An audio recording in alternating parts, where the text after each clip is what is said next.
Hello everyone, it is time again for a weekly live stream, and I am going to be talking about something that we haven't discussed in at least a year.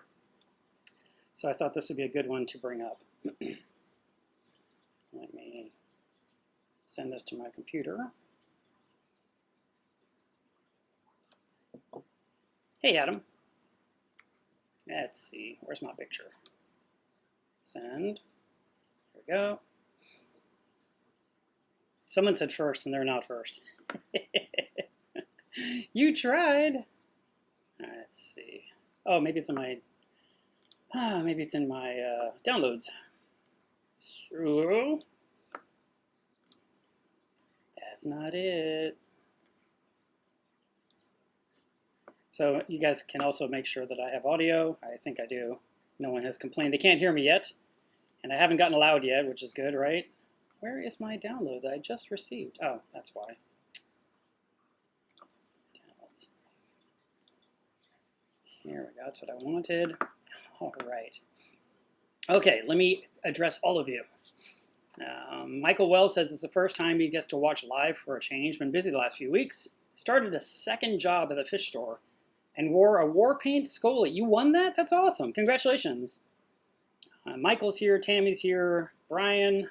Hamada, Mark Waller, Adam, Steve, Mike, Iconic Gaming. Yep, he noticed something new. Let's see. Alfonso, Sean, Brandon, Battle OCR, made it on time. There's a bunch of, wow, a lot of you showed up really, really fast. It's like you knew this was about to happen. Okay, so we are going to just jump into it. Right now, like I said, we have a topic. I have so much stuff on my screen here. Let me see if I can shrink this down just a little bit so I can pay attention to y'all. Let's see, what can I do with this? Just stick it here maybe and shrink it down. So this has been our schedule for the last few years when it comes to protein skimmers. We have talked about them a year ago on this stream. 5 years ago, I did an entire thing about what you need to know about protein skimmers. That's a great video. If you don't have time for the live stream or you think this is too long, maybe you'd prefer watching that video. I discussed a review of one protein skimmer called by Somatic. 2 years ago, the Nios protein skimmer I've been running for 4 years. And then, of course, my little tiny video that's like, what, 4 minutes long to stop a protein skimmer from overflowing and making a mess all over the place. That is such an important one. And if you haven't watched that one yet, please do, because one day your skimmer will be going crazy and you'll be thinking, what does Mark recommend to stop that problem? But we'll talk about that today as well. So, don't worry.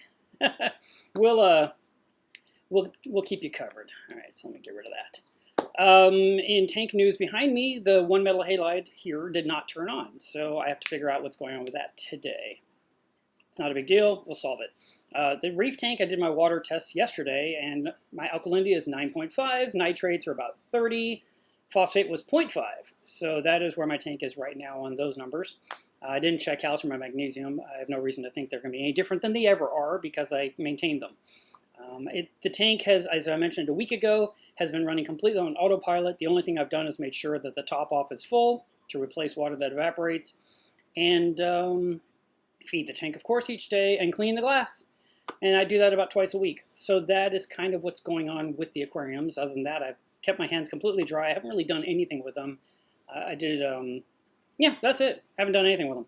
So they've just been running well. Corals are growing. I'm very happy. Numbers are staying stable. And that's what this whole reef tank thing is all about, is keeping things stable.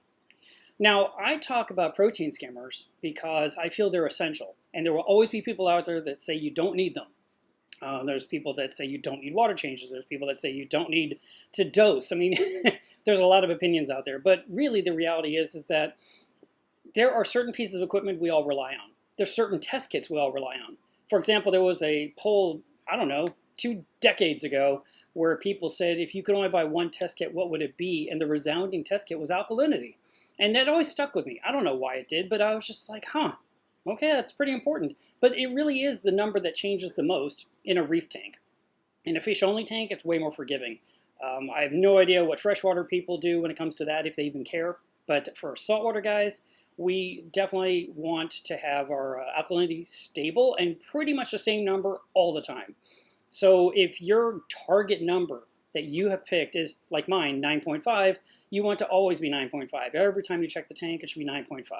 It should not be 8 and then 11 and then 9 and then 9.5 and then 14 and then 3. You know, see what I'm saying? It should never do that. It should not be a roller coaster. It should be very, very stable. If you're graphing it, it should always be the same number.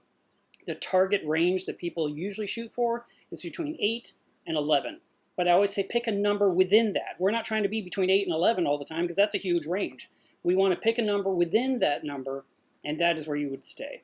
People with very low nutrient tanks that have no nitrates, no phosphates, tend to keep their alkalinity down almost as low as 7, which I think is crazy, but people do it, and it seems to work. For people like me that have nitrate and phosphate, you know, we can have a higher alkalinity. The benefit of higher alkalinity, and I know this isn't protein skimmer stuff, but we're going to get there. The higher alkalinity benefits is that the corals grow a little more quickly because they have more calcium to work with.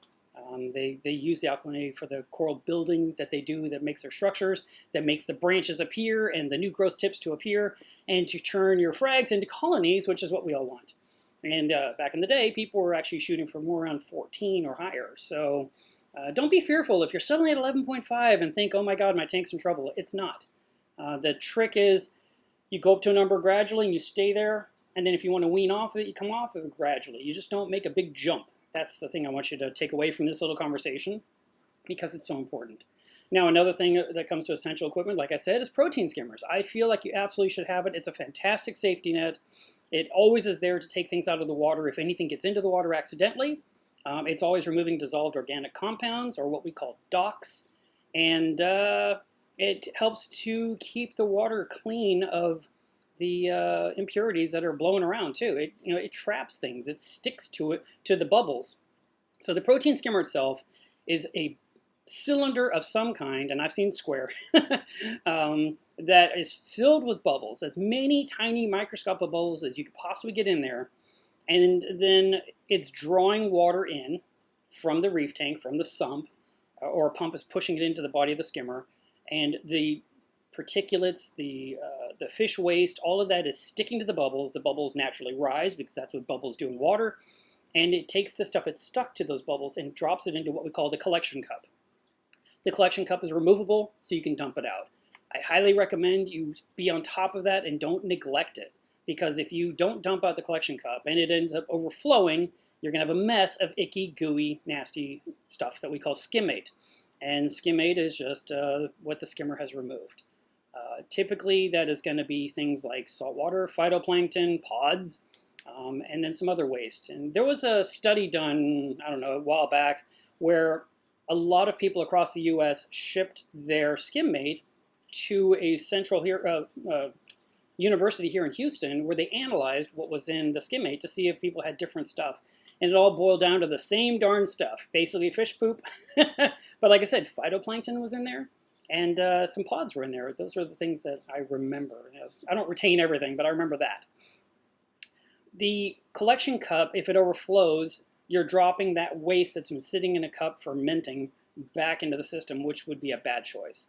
So if you'll remove that protein skimmer's collection cup regularly and rinse it out in the sink and put it back, number one, it's easier to clean. And number two, you can clean the riser tube within the center of the cup. That's a part I think a lot of people ignore. They think, oh, I'll do that one later. It's really important that the neck of the skimmer, which, your body of your skimmer comes up, sometimes they taper up, sometimes they're kind of like at a bevel. And the stuff that sticks there, the crud, you want to take that off with a sponge, a paper towel, a brush, like a toilet brush. I have one specifically for my protein skimmer, and you can swish it around in there. You can dunk it down into the water and swish around, and it'll knock it all loose. And believe it or not, the bubbles will get most of that to come out again as soon as the skimmer's restarted, and push it into the cup. And then you can dump it out. And like I said, the tube in the center of the collection cup, you want to clean that as well. Don't neglect that. Don't just pour out the liquid and leave the gunk in the center, because the more gunk there is, the less efficient your protein skimmer will be. So, for example, let's just pretend it reduces the efficiency of your skimmer by 10%. Seems like nothing, right? However, it's running 24 hours a day. You're paying for electricity. You paid for the protein skimmer, but it's only running at 90% because you didn't choose to clean the neck. So I'm telling you, clean that part so it can be fully efficient, because why should you cheat yourself just because you're being a little bit lazy? Something that I like to do with my protein skimmers, and I've got a pump here I'm going to show you. Let me switch cameras here. So here is a pump that used to be on my Eheim. This is an Eheim pump that used to be on my Euroreef protein skimmer that I still have, just in case, you never know. And this is where the water gets sucked in. This is the venturi tube that the air is drawn in through to create cavitation within here. And within this part, you can see there's a needle wheel impeller. And as this spins, it's mixing the air and the water and pumping it up through this thing and out the hole into the body of the skimmer, and that's what creates all that foam. Now, this part here is very important too. And so what I like to do when I put a protein skimmer in my sump, I like to set it up to where the pump is facing directly at the front of the sump. So I can actually look in here with a little flashlight of some kind. I grabbed a blue one, of course. But I can look and make sure there's no obstructions happening inside the hole. And if there was anything obstructing it, like snails, bubble algae, anything like that, I would clean that out so it can continue to draw in water. And then the absolute most important spot is this one here that I talk about all the time, anytime I mention protein skimmers. And that's this piece right here. This little nipple absolutely gets clogged up with salt creep. So this tube may look completely clean, and you're thinking, oh, there's nothing wrong. Look, it's completely pure. And that's because the salt is down in here, deep down inside there, and the air can't suck in because it's clogged up with salt. So your job is to make sure that water can come in and make sure that air can come in. And I always say my simplest solution, because I've tried everything. Now, well, let me just say that. My simplest solution is to put a drill bit in there that's that size. That probably is 1/4 of an inch. And you'll have a set of drill bits. So I just grab the one that fits this diameter. I put it in and I just twist it round and round and round. And it carves out any salt. I then take a light and I look in there really good and I verify. I look from both sides. So I'll take this off and I'll look from this side as well to see if I can see the light shining through. And see if I can actually see a ball of white, or if the salt is completely out. And if it's out, we're good. Now, a handy trick that you may not be aware of is that when you've got your protein skimmer running, once a week, you can actually take a cup of hot water. So, hang on, let me do this real quick. So you grab your handy dandy Mueller's Reef mug, which, by the way, is not in stock and unavailable anywhere. But if you filled it up with some water and threw it in the microwave for about 3 minutes, you'd have really hot water in a coffee mug. Then you would take the other end of your venturi tubing and push it down inside the hot water. And while the skimmer's running, it'll suck in that hot water into the protein skimmer. And you do that until the cup is dry. This will happen really quickly, probably within less than 30 seconds. You'll have an empty coffee mug, and you'll have sucked all that hot water through the venturi tube into here and through here. And any kind of salt creep that's starting to happen will melt away from the hot water. So if you want to do that once a week or once a month, that's a nice preventative besides full disassembly to clean this part. So don't forget that. That's a handy dandy tip for y'all. It's so important that we stay on top of these things, because if it's not running right, if you're not seeing the right amount of foam in the body, it's probably not doing any good for you. And when I go down to the fish store and I look at his protein skimmers and I see some are kind of barely bubbling, I'm thinking, you know, the store goes through so much water, they do so many water changes, it doesn't really matter for them. But for us hobbyists, where our system relies on the equipment that's running it, we want everything to run at peak proficiency. And I would really highly recommend that you stay on top of this one because it's so important.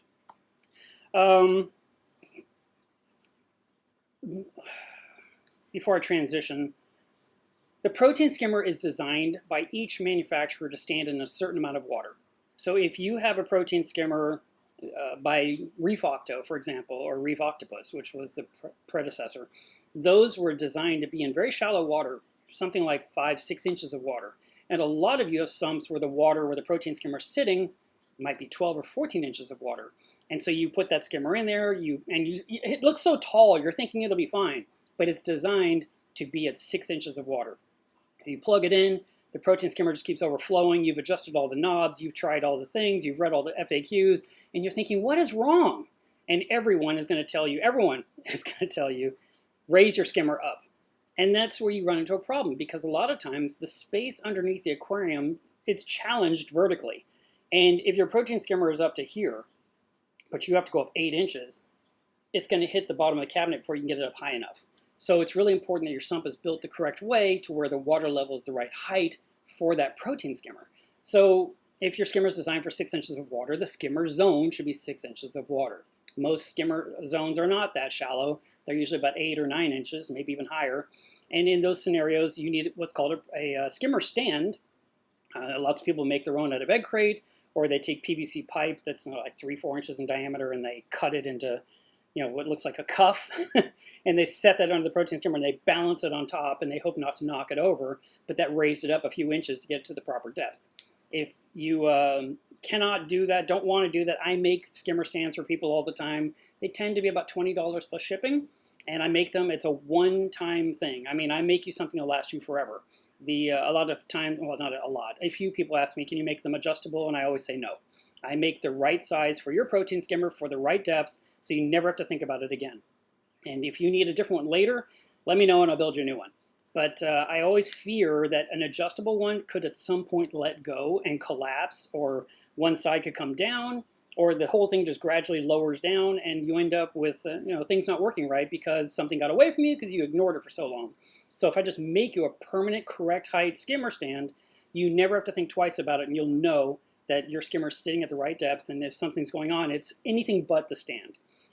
The stand itself should be the right size as the footprint of the skimmer. It doesn't have to be huge, doesn't have to be too small, and it should be the right amount of vertical height to make up the difference that makes the protein skimmer sit at the proper depth.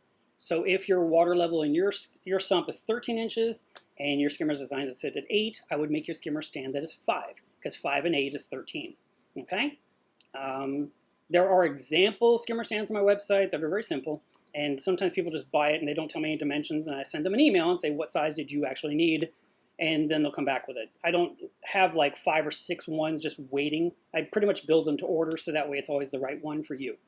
And that stand is really important. Even my Nio skimmer under my reef is sitting on, I think, a 1 1/4 inch stand. It was just a little bit higher than, well, it gave me just a little bit of height to get the proper depth to make it operate well for me. Probably could have made it work at what my sump was, but I decided to lift it up just a little bit to make it easier to dial in. When you're trying to adjust the protein skimmer, I never mess with the air.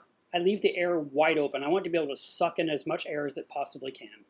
And so if there's any knobs on the Venturi nozzle or a gate valve or a ball valve or anything like that, I open it fully and I never touch it again. I just verify from time to time that it's not clogged up with anything. That's one of the reasons that hot water trick I was telling you is really useful, because it kind of pulls through anything that might be some kind of condensation that's building up in the tubing, the air tubing. So how do you adjust the protein skimmer? Is with the knob that adjusts the water height within the body of the skimmer. And then people always ask me, well, what's the proper water height? Well, believe it or not, I have an article about that. Let me find that. Skimmer water. Can't read my typing because I got too many windows on the screen. See, I thought I had a typo. Water height, Mila's reef. And there's this wonderful FAQ on my website. So I will switch this to, there we go. So as you can see here, I show a protein skimmer, and you can see the bubbles are right at the base of the cup. So here is where the cup connects to the body of the protein skimmer, but here is the base of the cup itself. This is where the skimmate collects. I like to have it bubbling right there. That is my goal. I don't want it to bubble any higher than that. But obviously, as it gets dirty, this is going to fill with foam. It's going to push up and it's dump over. And there's a video here on this channel, which is right here. And it shows the actual look of the skimmer in action. But I just want you to see that so you'd be aware. All right. When you're adjusting the water height in the protein skimmer, one of the things that a lot of people don't understand is they do twist, twist, twist. Or they twist, twist, twist the other direction. Whether you go to the right or go to the left, they do a bunch of turns, and they can't find that sweet spot. I like to compare it to taking a shower, and you want the water to be hot. And so you get the water hot, you put your hand on it, you're like, oh, it feels good. And you step into the shower, you're like, that's not hot enough. Well, do you reach behind you and go twist, twist, twist to get some heat? Or do you just barely turn it to get a little bit more heat? That's how you do a protein skimmer. You just twist it slightly, watch and see what happens in the next few seconds. And if it's not quite there, slight more adjustment, maybe 1/8 of an inch, 1/4 of an inch. It's not a full turn. You're just going to turn it slightly. get that bubble rise to rise a little bit higher. And we're not talking about the water, we're talking about the foam. The pictures I just showed you showed the bubbles happening at the bottom of the cup. The liquid is probably about 2 inches below that. So you might see a body of white foam, like tons of bubbles, and you can kind of make out the water line, and then you can definitely see it's foam on top of that. And then you see like big bubbles popping at the top. That's how all protein skimmers work. If your protein skimmer is constantly like losing the water foam, like the whole column of foam just collapses, and then it comes back up again, and then you look at it again, it comes down, and you're thinking, well, that's so strange. Why isn't it just constantly at that level that Mark told me to set it at? There's a couple of things that would cause that. It could be the conditioners you put in your water. For example, if you're using tap water and you're adding something like Prime or Stress Coat or any of these other products that adjust stuff, those elements within the fluids you're adding to the water could be affecting the protein skimmer. It could be adding oils, which collapses the foam. It could just be some kind of chemical interaction that it's going to try to compensate with, and it can't, and so it messes up the foam for a while. Also, every time you feed the tank, when food hits the water, usually the foam will collapse in a protein skimmer. And then finally, which I saw someone mentioning earlier in the chat, is that the barometric pressure, what's actually happening in the weather outside of your home, can totally affect what's happening inside your protein skimmer. Doors are closed, windows are closed, the house is locked, the alarm is set, and your protein skimmer still decides to go crazy because the weather changed outside. Don't ignore that. That is a real thing. And a lot of times when I'm really aware of a storm coming, I try to let people in my local area know, check your protein skimmers, clean them out really quick before the storm hits. Because all that stuff you've let build up in the cup for a week because you weren't cleaning it regularly will then overflow into the sump, dump it back in your system. You dumped all the nitrate and phosphate back into the water, and God knows what else. And all that stuff will be back in the system, and now your protein skimmer has to try and remove it all over again. So it's much better if you take a minute, remove the cup, dump it out. Even if you don't have time to do the cleaning I was describing, you just get it back in the body before the lightning and thunder hits. That's a smart move. So keep that one in mind. I did used to run, and I've run probably close to a dozen protein skimmers in my time in this hobby. And the only one that did what I was talking about was like a yo-yo of foam was the Aqua Sea protein skimmer. I had the EV200, and I'd open the cabinet door, and the foam would be completely collapsed.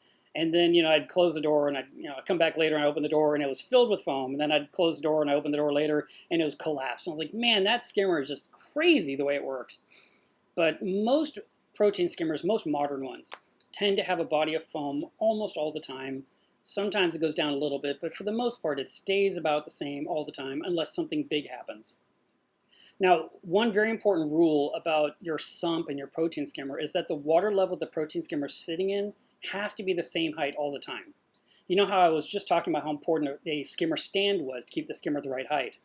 Well, having a stand under there, but having the water line drop an inch or two, or raise up an inch, or raise up over an inch higher than normal, that's all going to make your protein skimmer go crazy because you're changing the dynamic water pressure between the protein skimmer itself and the water outside of it. Because usually those two sections, for the most part, equalize, and then as you twist the knob, you force it up a little higher in the body of the protein skimmer.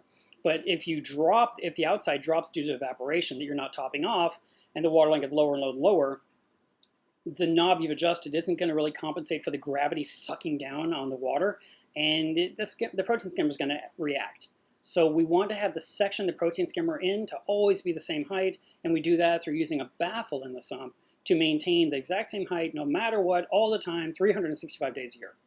And if you're not doing that, at least put in baffles. If you can't do baffles, get yourself like some kind of a small tote, like a Rubbermaid container that you can set down inside the sump to put the protein skimmer in so it's sitting in the right amount of water, and then the tote can overflow into the rest of the sump. And that way, even if the sump is losing water, the tote is always full because the tank drains down into the tote.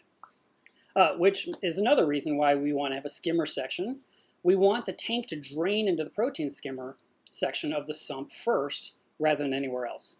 Now, the Triton method doesn't teach that. They teach that you drop it into the refugium first and then you go into the protein skimmer section. But the general rule of thumb is you want the water that's draining raw tank water full of fish poop and fish food and whatever falls down to go straight into the protein skimmer section, and you want the protein skimmer to be cleaning that water as quickly as it can before it continues to flow through and pass on to the rest of the sump. So we want to have a small area big enough for the protein skimmer. We want to have the same water height all the time. We want the protein skimmer stand underneath to keep the skimmer the right height. You adjust the knob to the correct depth, and you have good weather, and boom, you have some successful skimming going on with your tank. One of the hacks that people like to do sometimes is, the hack that people do sometimes is they bring in fresh air from outside through tubing, like 3/8 tubing, 1/4 inch tubing, 1/2 inch tubing, and they run it from the eave of the house through the attic and down into near the aquarium is, and they connect the tubing directly to the protein skimmer. So the protein skimmer's venturi tube is actually sucking in fresh air from outside and not the ambient air of the room of the house. The benefit or the purpose of this method is to help bring up the pH in the aquarium because you've got better air outside than you do inside. Now, why is that? Because outside, there's no CO2 buildup like there is inside your home. So inside your home, you're breathing, your pets are breathing, your doors and windows are closed up if you're anything like I am. And so the CO2 does build up in the home, which depresses the pH. That's a completely normal thing. And if you ever want to test the pH of your water to see if this is valid in your home or not, you can take a cup of the tank water and you can measure the pH. And then you can take that same cup of water and put it outside with an air pump and an air stone for 10 minutes and let it oxygenate. And then you can put the pH probe in there and see if the number comes up. Invariably it does. And that's because of all that fresh air. So some people like to pump the tubing through the attic into the protein skimmer to bring in that fresh air from outside. Now, a few things you have to be aware of is that if someone is working outside of your home, they're painting the eaves of your house, they're spraying insecticides to kill bugs on your house. I don't know. Something's going on outside. California has all these wildfires, right? All that soot and all that stuff is in the air. That all could be sucked in your fresh air tube and affect your reef tank. So be aware that you might need to disconnect the tubing for a few days if something odd is going on outside your house. And then when things are back to normal again, then you can reconnect that line. Now, one thing that I did not know until maybe 2 years ago, there was a huge conversation about protein skimmers with some of the experts in the field. And I'm reading what they're saying. And I've always thought a protein skimmer adds air to your tank. And because you see all the air bubbles, so you think it's a giant air stone. But it turns out it doesn't add any oxygen to the water whatsoever, which is just amazing to me. But I'm not a scientist, and I'm not going to argue it. The person's point was that the protein skimmer's air bubbles are pushing out the CO2 out of the tank, which lets the pH come up. So it's not that it's adding air to raise the pH, it's pushing out the CO2, which is the same CO2 I was talking about that's indoor your house versus getting fresh air from outside. So running a protein skimmer as an essential piece of equipment is essentially, it's actually essential to get the CO2 out of your system and let the aquarium thrive better. So that's why I recommend it. A couple of other things you can do for your tank if you're battling pH is to have at least one pump near the surface of the water, making the surface ripple. You don't want to see that nice, smooth, still lake look.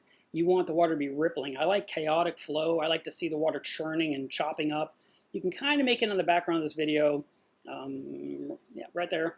You can kind of see the surface there. It's breaking up right there, and you can see it even up here at the far end of my tank. It's also got some good movement. You want to be able to look up at the underside of the water of your tank, and as you're looking at it, you want to see that it's rippling and there's no oil slick. There's nothing building up on the surface like a scum. And if all of it's nice, clean water and ripples, it's better opportunity for gas exchange to keep your oxygen levels up and help get the CO2 out of the system. But the protein skimmer turns out to be an excellent tool for removing CO2, which is why we like to have them running on our systems and why I recommend it. Now, there are other products on the market that even will do more about CO2, including having CO2 media in a reactor, and the air from the room sucks through the media, and then the air from the media goes into the protein skimmer. So the idea is that you're removing the CO2 before it even gets to the protein skimmer to help, again, elevate pH. But this is where we're going off into another tangent. That's not the purpose of this video today. That is something that if you're in a situation where you just have ridiculous amounts of CO2, like you have an army of dogs that always live by the tank and they're just panting all the time, they're putting CO2 in the air and they're sucking up all the oxygen and your tank suffers. It could be it's a basement tank and it just doesn't get any fresh air, doesn't get the light of day, can't open enough windows. One thing you can do is you can vent the room. You can have a vent fan that's sucking out warm, moist, salty air. That can help a little bit. And as it pumps the air out of the room through osmosis, it's drawing in fresh air from other parts of the house, which can help a little bit. But there are people that are going to run into real CO2 problems, and they have to find some workarounds.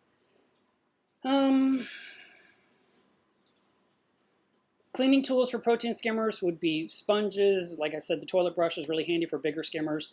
And you might find a small, it looks like a toilet brush, but it's actually used to clean drinking glasses, like a bartender might use. And you could use that inside the body of your protein skimmer. It makes it so much nicer. Just plunge down in there, clean, clean, clean, and move on with your life rather than having to do the full disassemble. And then, you know, I like to have pipe cleaner brushes to get in those small orifices, like on the venturi tubing or inside the little tiny nozzle. There's spots where there's little things that need to be cleaned out, and having some pipe brushes is essential. And these all are going to be tools you use around your aquarium anyway, so you should already own them. And if you don't, buy them today. Amazon will have them there tomorrow, and you'll have some new tools to work with when you're in your sink cleaning things. The protein skimmer itself should be cleaned about once a year at the very least, possibly twice a year. I like twice a year. If your protein skimmer is getting light from your refugium or your turf scrubber or anything like that, you may see algae growing in the body of the skimmer. And that's another reason why you'd want to do a full cleaning to get that algae out of the inside of the skimmer so the skimmer is efficient. As crap builds up on the inside of it and the foam's trying to rise and it's hitting this weird stuff on the wall, it's just not going to work as well. It just won't. And so, and I can prove that, okay? Because I know you're like, well, he just says this stuff.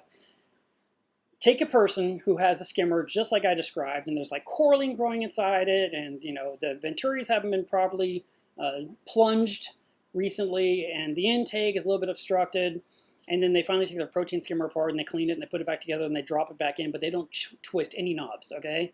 And the protein skimmer goes crazy, it's pulling out all this stuff. Well, why is that? Because now it's running at 100% again. Now it's being fully efficient. And so the darn thing is just going to explode with effort. And it's because it was so obstructed and so corrupted, it couldn't do its job. And now you've made it nice and clean. It's like, woo, I can do my job. I can breathe. And it just starts pushing out skimmate, and the cup's overflowing like crazy. And they're twisting all the knobs, trying to adjust things and get it under control. And then 6 hours later, it settles down. They're trying to adjust all the knobs again, trying to get it to work what's normal. And they find it's actually quite the challenge. And it's because they let it get so dirty for so long that now it's a hard time to find the sweet spot because it's nice and clean and new. So instead, I'm telling you, keep it nice and clean and new for as long as you possibly can, rather than letting it get so far beyond the point of no return that it ends up being this giant mess on your hands and even harder to get back into operation. One thing that I hear a lot of people say, and I've never encountered it myself, is the whole, your protein skimmer needs to break in. I don't believe that's a real thing. I just don't. Like I said, I've used about a dozen skimmers. I've taken them right out of the box. I may have rinsed them off. Maybe I didn't. I doubt I rinsed every one of them. And I just hooked them up and they'd skim. I never had a protein skimmer that didn't work for a week. As a matter of fact, I've never had a protein skimmer not work for a week. I hook it up, and within an hour or two, it's doing its job. So for someone that's running into a problem that's not working correctly, I'm going to lean into its user error or the actual product was defective out of the box, because protein skimmers just work if there's stuff in the water. Now, if they hooked up a brand new protein skimmer to a brand new tank with dry sand, dry rock, just added salt water, yeah, the skimmer's probably not going to do anything because there's nothing to do. There's just nothing there. There's nothing to filter. And so in that scenario, they might say, well, it never worked. It took a month to break in. Oh, no, the tank was cycling for a month. And you shouldn't have a protein skimmer running while the tank is cycling anyway, because you're defeating the purpose of the cycle by pulling out anything that your tank needed to get into the cycle. So the first month, no skimmer whatsoever. Go through the 3-week cycle, 4-week cycle, whatever it takes. You might have a faster cycle, like the dry rock starter kit that I sell from Brightwell. That's an 8-day cycle. So that means 9 days from now you turn on the skimmer? Maybe not. It's not really necessary. You did the cycle. Now the tank is ready for livestock. You can start putting in a fish or two and see how the fish does. You turn on the lights now, a little bit, not full day, because there's absolutely no reason to have the lights running all day long on a brand new tank. That's the whole reef timeline video, but you're just running the lights a little bit, you're feeding the tank a little bit, you're feeding 1 fish, 2 fish, and then, as you start to get some inventory in there, as you start to get some fish and you're adding some corals, you turn on the protein skimmer. So, and it will just start skimming magically without a break-in. So I just wanted to throw that out there because that is one of those myths I see that comes up from time to time. And, I just kind of like, all right, whatever, I just keep scrolling. I'm not going to argue. But I've never had a protein skimmer I had to break in. Not one time. Not in 23 years. Maybe I just got the good skimmers. I don't know. If your protein skimmer, Jose was telling me right before the stream that his skimmer is really small and the lid keeps popping off, you may need to put something heavy on top of the lid to hold it down. Something small, something, I don't know, something cute that you can just put on there to kind of weight it. That might be necessary. You might even put a rubber band around it. But I haven't had a ton of experience with the tiniest of skimmers. The ones that fit in the back of an all-in-one aquarium. So I can't really relate to that one very much, and I'm not much assistance. But there's a whole community of nano tank owners out there, and I guarantee you that they'd be happy to help you with any questions you have to help you get your little tiny skimmer working properly or more efficiently than it seems to be right now. So keep that in mind. But I think that's kind of everything that I wanted to talk about with protein skimmers. Cleaning, maintenance, dialing it in, proper water height, weather conditions. The barometric pressure one is so important. It's so overlooked. So when you're, and then of course, like I said, you're adding different chemicals to your tank. If you're adding Reef Booster and Coral Vits from Perdivio, that will make your protein skimmer overflow incessantly as soon as you're, you resume the skimmer. You put that stuff in the tank and you wait 12 hours and you turn the skimmer on and the skimmer just overflows. Or if you treated the tank to kill cyanobacteria and then, you've waited the 3 days, the cyano is gone, you do a big water change and you turn on the protein skimmer and skimmer's just overflowing. In those scenarios, all you're going to do is, all I would do is recommend you just take the drain hose from the collection cup, if you can, and run the hose to a bucket. And then keep your eye on that bucket, because that bucket's going to fill up, and it's going to fill up quickly. And, you're going to have to learn how long it takes. It might take 15 minutes, it might take 30 minutes, it might take an hour. But you need to know how long it's going to take and set a timer on your watch, on your phone, on your desk, by your, wherever you are, so you go back and check, so you don't have a bucket just overflowing with what looks like watery. I mean, it's watery skimming. It's not green, it's not brown, it's not icky. You're just thinking, well, there's nothing wrong with this water. Why is my skimmer pulling it out? It's pulling it out because of the chemical in the water. And the idea is you let it pull out as much as it possibly wants. And you just replace as much as it took out with new salt water. So, for example, you have a 100-gallon tank, you did a 25-gallon water change, you turn on the protein skimmer, and the skimmer just dumps out 9 gallons of salt water over a 6-hour period, right? You put in 9 more gallons of salt water, and now your skimmer is running properly. And you solve the problem within 6 hours. It's not one of those situations where people say, well, my skimmer went crazy, I kept dumping out the cup, but it wouldn't settle down, so I just unplugged it for a week. That's not going to solve it, because when you plug it in a week, it's still going to be acting up. Maybe it'll act up less, but it's still going to be acting up, plus you didn't remove all the chemical from the water. So instead, I tell you, drain it out, and if you don't have a hose going from the cup and you have to literally walk over there and dump it out, just do it. Walk over there, dump it out, come back in 5 minutes, dump it out, come back in 5 minutes, dump it out, and keep doing that. And you'll find that after you've dumped it out 10, 15 times, because maybe it's a little tiny cup, that now you can actually wait 10 minutes before you come back, or maybe 15 and 20 minutes, but it still is filling up quicker than it should. And like I said, you'll dump it and dump it and dump it into a nearby bucket. And the reason for the bucket is so you know how much is coming out, so you know how much to put back in. Now, if you would like to automate this slightly, you could potentially do something as simple as run it to a bucket or even a floor drain if you have one, and just let it drain away and use your top-off system and fill that up with salt water and let it top off with salt water. So as much water goes out the protein skimmer, new salt water is going in, and in theory, you never run out of water. But if you don't have an unbelievable amount of salt water handy, you could actually have the skimmer still take out more than you could put in. So I'm not saying automate to where you're not watching. And if you have a webcam, even better. You don't have to go over there as much, but you can look at the webcam and check, like, let me go deal with that again. And you can kind of do like a nanny cam, just keep checking on it and do what needs to be done when it's necessary. But you will be able to control a protein skimmer within a matter of hours if you're doing what I'm recommending. And then your life will go on as normal and you won't be frustrated. But if you're going to try and do it any other way, you'll probably be frustrated. You'll say, I had to unplug it for a week. I've had it unplugged for a month. I don't know what to do with it. I just think I need a new one. And all it was is there's still stuff in the water that the skimmer is trying to export. So you just let it export as much as it possibly will until it's done doing it, and it will stop. It won't just do it forever. And it does not mean you have to take the entire skimmer apart and clean it properly to make it cooperate. It will just start working properly once it's removed whatever icky thing it found in the water and it's gone. Then it'll start working properly again. Okay. So I'm going to stop there. As we go to the question and answer period now, which is the next part of the stream, if you have asked me a question, put add Mila's Reef. I can find your question more easily.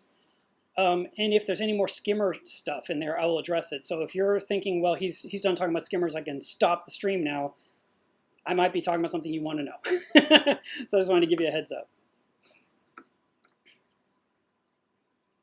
One thing I will mention is that, last week I talked about, like I do every time on the stream, Club Mila's Reef, which is our group on Facebook. And this is a great group to get help with your tank. We have some excellent moderators that keep the peace. We don't allow any aggression. We don't allow people to put each other down. It's not allowed. And we have a really good rules video in there. So you know how there's a lot of groups you can go to and you can read the rules? We don't have any written rules because I'm a video channel and I'm a video guy. So it's a video about the rules. And if you'll watch that 5-minute video, you'll know exactly how the group works. You'll know what you can do, what you shouldn't do. And if you follow the rules, you get to stay, which is great. And that way you can benefit from the ideas, the pictures, the sharing of corals and fish and the stories and what people did to overcome problems, what people did that solved a tricky situation or even rescued something. These are really cool stories to read, and it's nice to be able to ask a question and not feel like someone's going to make fun of you. Last week, I added at least 112 people to the group, and I know there's always people coming in new that are coming from the YouTube channel, and you are being approved by me. I actually look and I see if you answered the questions. I see how long you've been in the hobby. I want to know about you a little bit before I say yes. So, if you're waiting, it's because I haven't done it yet. But as soon as I can, I will. And then I do want to also thank you guys for any kind of business you throw my way. When you buy things from my shop on milasreef.com, you're helping pay the bills and helping feed Spock behind me. She appreciates her bananas and other things that I give her. So I would just like to encourage you to continue to support what I'm doing because this is the only thing I do for a living. I don't have some other side hustle going on. I love my business. Mila's Reef became my only source of income in 2009. So here we are 11 years later, and I'm not starving to death, which is good. You guys are buying things. Thank you so much for your patronage. And all right, so let's get to the questions.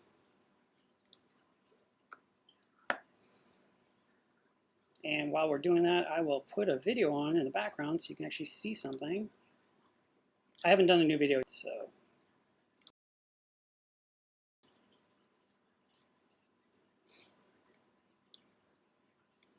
I'll make a fresh one. Plus, I've got some new videos to edit and release to you guys as soon as I have time.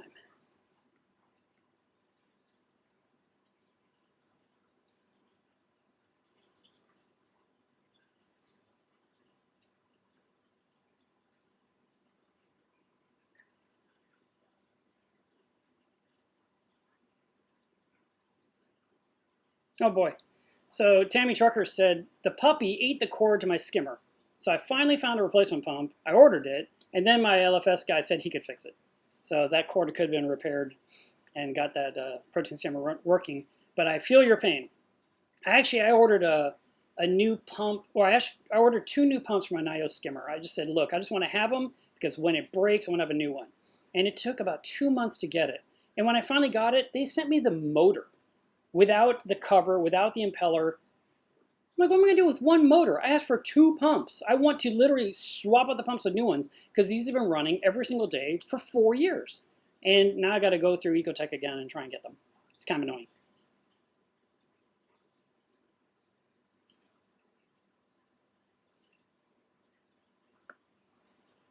Hamada says, can you explain how the protein skimmer gets affected by the full moon? Ooh, I've not even thought about that, so I guess I can't. But barometric pressure is a change of the weather happening in, oh, you know what? I'm not going to explain barometric pressure because I will say it wrong and someone will Google it and they'll tell me you should have said this. But I will tell you it has to do with a change of weather from what is normally in your area to something different. So if you have a storm coming through, if you have tornado warnings happening, microbursts, all that kind of, any kind of a sudden change from what is normal could affect the protein skimmer. But full moon, not so much. I haven't noticed anything that once a month my skimmer does something strange when the moon is out. All I notice is it's a lot brighter outside. But good question.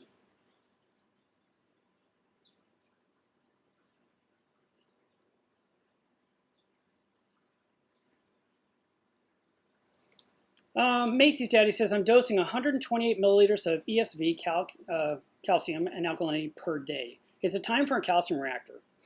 That's up to you. I mean, that's quite a bit. But there are people out there that have huge tanks that like to just use 2-part, which I think is absolutely insane.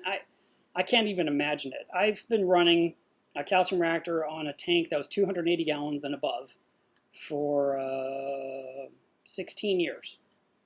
And even when I had to downgrade a little bit because the tank was leaking and had to be replaced, I still had 200 gallons or so going, and I still ran the calcium reactor the entire time to maintain, rather than trying to pour in 2-part a little bit each day.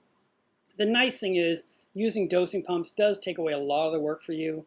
You have the dosing pumps, you've got a gallon solution at a time. You can actually see when it's getting low and mix up more. But I really do love a calcium reactor. And we did do a video about it, so you might want to watch that one and see if you find it overwhelming or if you find it challenging to where you're like, ooh, I want that. When they run smoothly, they're amazing. When things are giving you a little hiccup, it can be really frustrating at the time, but usually you can resolve the situation that day. Whether it's something minor or something major, usually you can still solve it on the same day. It's not something you're trying to correct and then dial in for weeks on end again. It's more like for example, my protein skimmer, I guess about 6 weeks ago, it was already acting a little funny, and I wasn't really sure what was going on, but the cylinder itself, you're supposed to see the media, all these little rocks, and it just got like this opaque film on the inside, and I thought, that's kind of strange. And, the solution would be to take off the lid and wipe it with a sponge, but I wouldn't be able to see what's the lower half where the media is unless I took some kind of spatula. Anyway, long story short, the murkiness did not really take care of itself. And then all of a sudden, one day I woke up and I think I was getting ready for the live stream or something. And I noticed the tank was a little bit cloudy. I thought, well, that's strange. I looked at the protein skimmer and you just saw sludge dripping out, which means everything inside the reactor had turned to mush. And so I just took the entire reactor out, washed it out completely, wiped everything down, put in brand new media, hooked it up, and I haven't had to touch it in 6 weeks. It's been great. So you see, that's, like I said, there's times where you have to deal with it, but then I did. I fixed it that day. A few hours later, I was back in business. I didn't have to change one thing. I didn't have to adjust any dials or any knobs or any pH levels. I didn't have to change the effluent on the Versa pump. I mean, I literally just cleaned it and put in fresh media and went on with my life. And my tank never knew what happened. It didn't affect it in a negative way.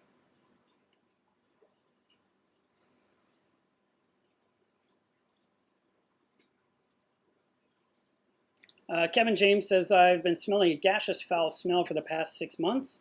It usually has that typical fish waste smell. I did change the type of flake food around the start of the smell. Well, it could be the food that you're using is causing that strange smell. If you're cleaning your protein skimmer on a regular basis, that should help immensely.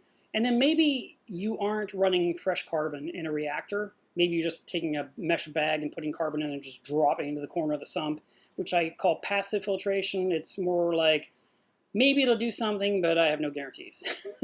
Where if it's in a reactor and the water's flowing through the carbon and coming out the other end, it's doing its job. But that carbon's only good for a few days. But if you're trying to remove an ugly smell from the aquarium, a lot of times running a fresh carbon, running fresh GAC in a reactor is the best approach. And it's a half a cup per 50 gallons of water. So if you have a 100-gallon tank, you need 1 cup of carbon. I say it's good a few days. Others like to run it for a whole month, which I feel is 27 days too long. So run it for a few days, be done, take it out, remove it, see how your tank smells. And then, go around your tank and smell everything. Smell the surface, smell down to the sump, smell the overflow box, smell the food dispenser, smell the protein skimmer, and see if you can find out where it's coming from. I mean, you're smelling something foul. Maybe you have the clearacy and the roll is smelling stinky to you. You know, it could be one of those weird things. So you got to hunt it down and find where the source is. But it might just be the tank just needed some fresh carbon.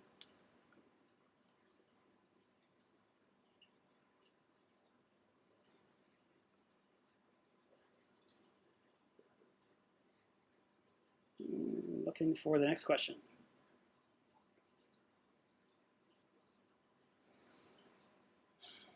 The Musical Reef says, I got my first SPS in the mail this week. Wow, congratulations. And a couple of the polyps really extended in the front and are mostly closed in the back. I can only see it when I check from the side panel. That could be something to do with flow, or maybe its neighbor, you know, something nearby that's irritating some of the polyps. But it's brand new. It's just getting used to your system. I would just keep a really close eye on it. I do see a lot of people's pictures where they have an SPS coral and the polyps are just sticking out like a Disney Pixar movie. And mine rarely look like that. And it could be because the pictures they take, there's no flow. And so the polyps fully extend and don't move, and they get this fantastic picture. I don't see these crazy puffy polyps. I don't know why some people get them. I definitely do not get them in my tank. I do see some polyps. They do stick out a little bit, but they're not these hyperextended ones I've been seeing, like in ads of corals for sale. Steven says, what is the alkalinity variance per day that is okay? 0.25 DKH would be kind of where I'd look. You know, if I would like to see your tank stay really close to the same number all the time. And by dosing alkalinity first thing in the morning, you should have the same number every time you test. Now, when I say every time, I also like to test the same time every day. So if you're going to test daily, I wouldn't test at 3 in the morning Tuesday, 6 p.m. Wednesday, 11:02 Thursday. So I'm saying I check every morning at 9 a.m. and see what the numbers are, for example. Or, you know, I mean, usually I like to check in the afternoons. And one of the benefits of testing this time of year when the weather's nice, you can actually use daylight to look at the test tubes and see, you know, because you're under decent lighting from the sun versus like the really intense summer sun or the cloudy, overcast, wintry days. But you can look at your numbers around 4 o'clock in the afternoon is a great time to me. Some people work until 5, so they can't. But anyway, the point is find a time of day you like to test and keep testing. And if your numbers stay right around the same number, like I said, if it's always 9 every time you check, you're doing a good job. And if they're a little bit off or if they're dipping down to 8 and going up to 10, you're either dosing not enough or you're dosing too much or it's not mixing properly into the water as it does dose. So it needs to go in very slowly, which is either you hand trickling it in over 30 seconds time, very, very slowly into an area of really high flow, or you're using a dosing pump that trickles it in. But even the dosing pump, where it's trickling in is so important. It has to trickle into a spot that has an area of high flow. If it's just trickling into a corner of the refugium or a corner of the sump, usually you'll see like the shale on the wall of your sump or on the bottom. It's just like this white stuff in that one area. I'm thinking, what is all this ugly stuff? The rest of my sump doesn't have it. It's because there's not enough flow there.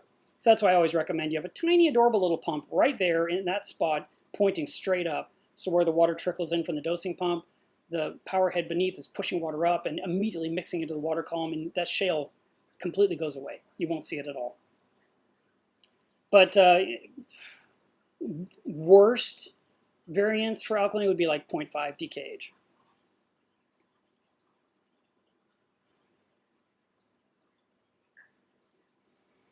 Jesse says, how high a calcium level is too high? My calcium is around 500. Alkalinity is 8.5.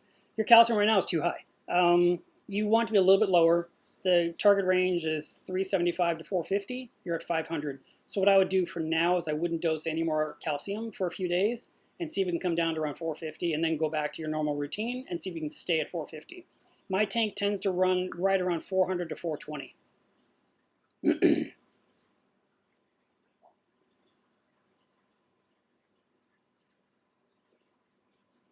Steven says, I have the old Aqua C240 skimmer. Yes, you do have the old one.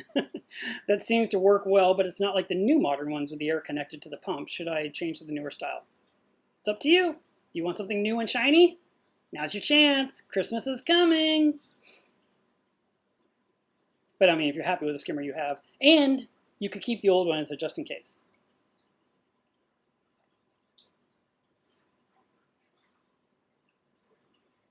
Mark Waller says, I'm moving my display tank to another tank. The same rocks, but new sand. Any tips?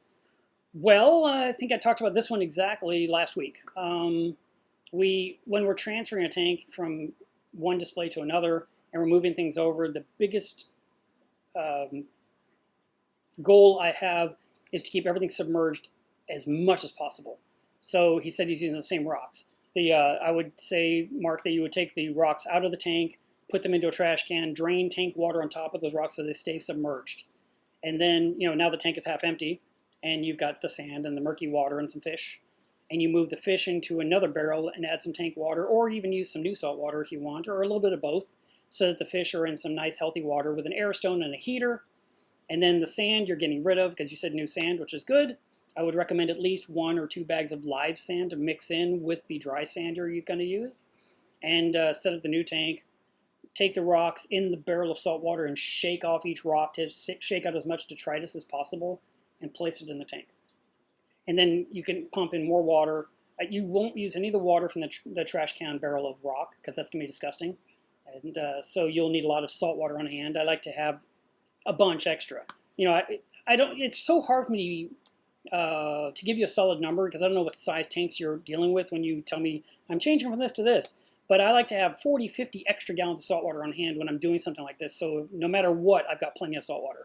So if you have the ability to do that in advance and have a lot of abundant salt water ready, it's so much better to have too much than not enough.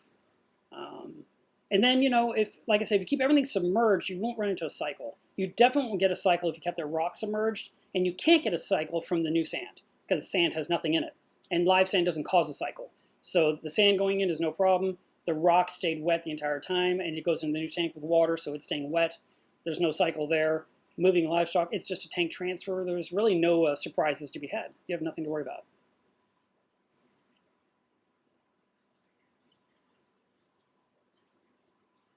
Last week I mentioned that the new Nero 5 or Nero 3 pump dropped from Premium Aquatics and probably other vendors.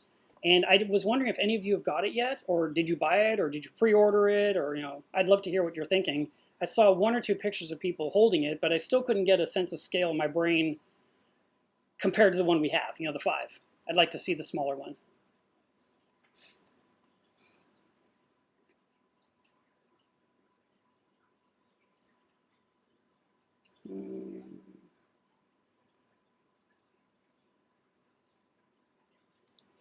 Mr. Reefbuster says, I'm feeding my 20-gallon nano with 2 clowns and a 6-line wrasse, small amounts of pellet food 3 times a day with an auto feeder.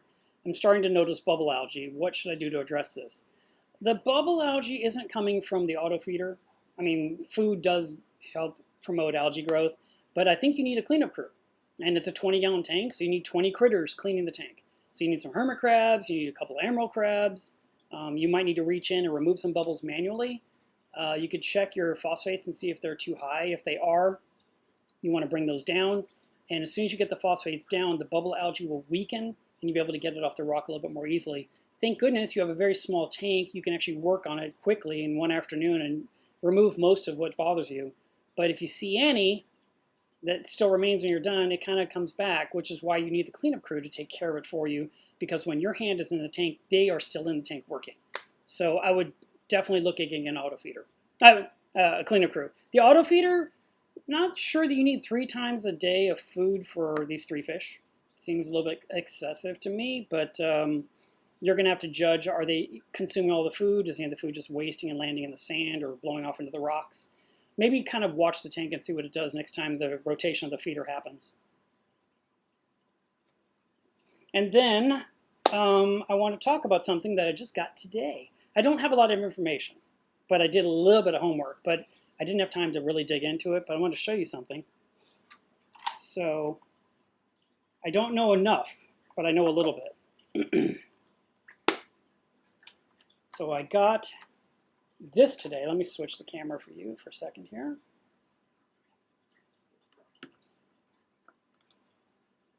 So I got this guy today. This is a huge auto feeder from Avast Marine. They call it the Plank auto feeder. And it comes with this tube, which, like I said, I haven't figured it all out yet. But my guess is it fits like this underneath, and then the food will drain into here, or the drum will send food into it, and it goes down the tube, and there's a small pump in here.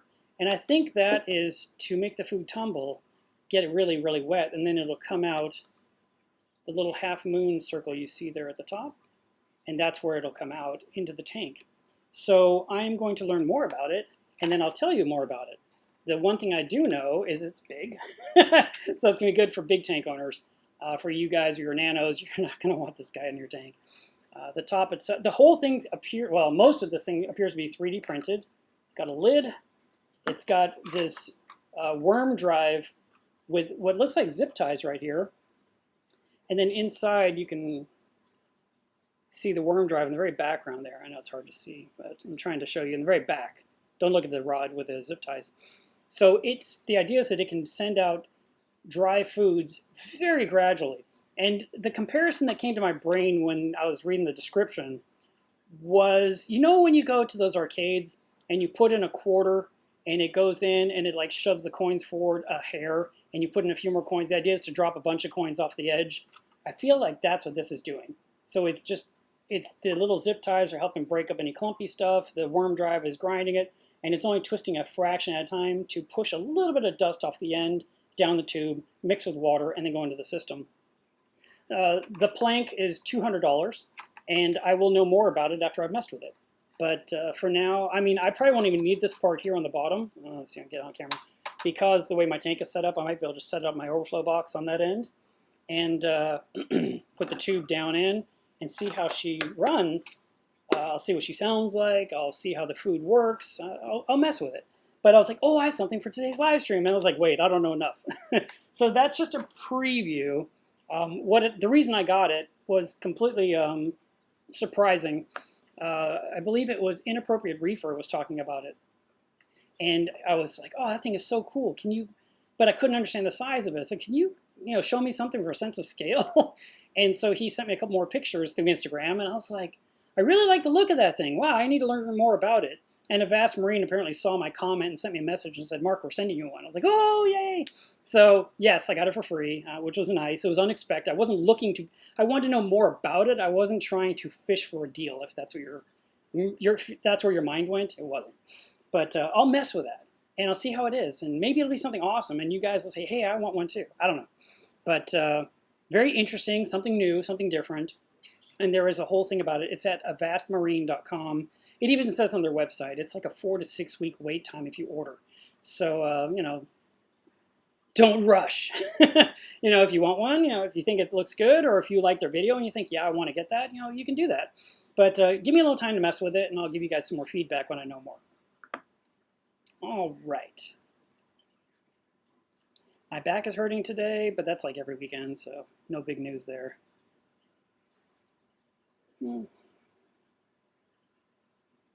Oh, you know what I didn't talk about? I know some people talking about the type of skimmers they have.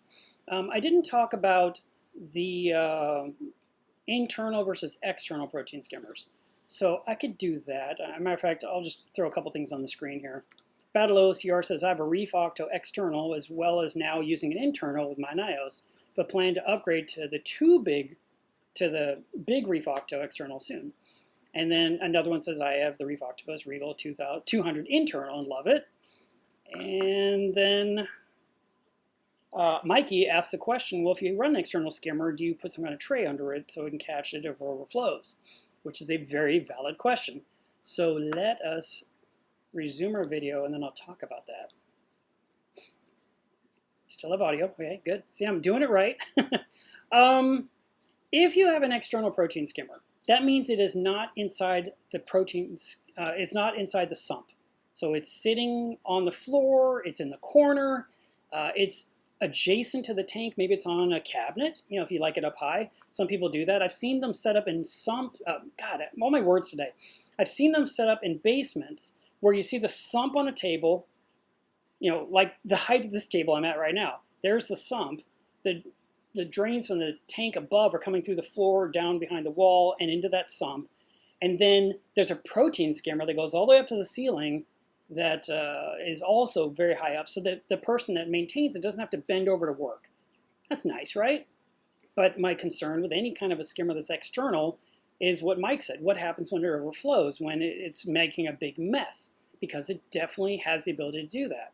Well, if it's a basement, you might think it doesn't matter. I have concrete floors. There's a floor drain 40 feet away. It'll eventually get there.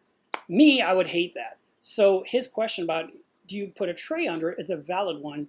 And it actually is what I would recommend. I would put a tray under mine. I would put a bulkhead on the tray, and I would run the tubing somewhere. It just depends on the size of the protein skimmer in that tray. But if you have any equipment, whether it's calcium reactors, biopellet reactors, carbon reactors, GFO, any of that stuff, if you put it in a tray and that item leaks, and it leaks into the tray, and then the tray has a drain with tubing that leads to the sump, you don't have a flood on the floor, and you don't lose water volume in the system.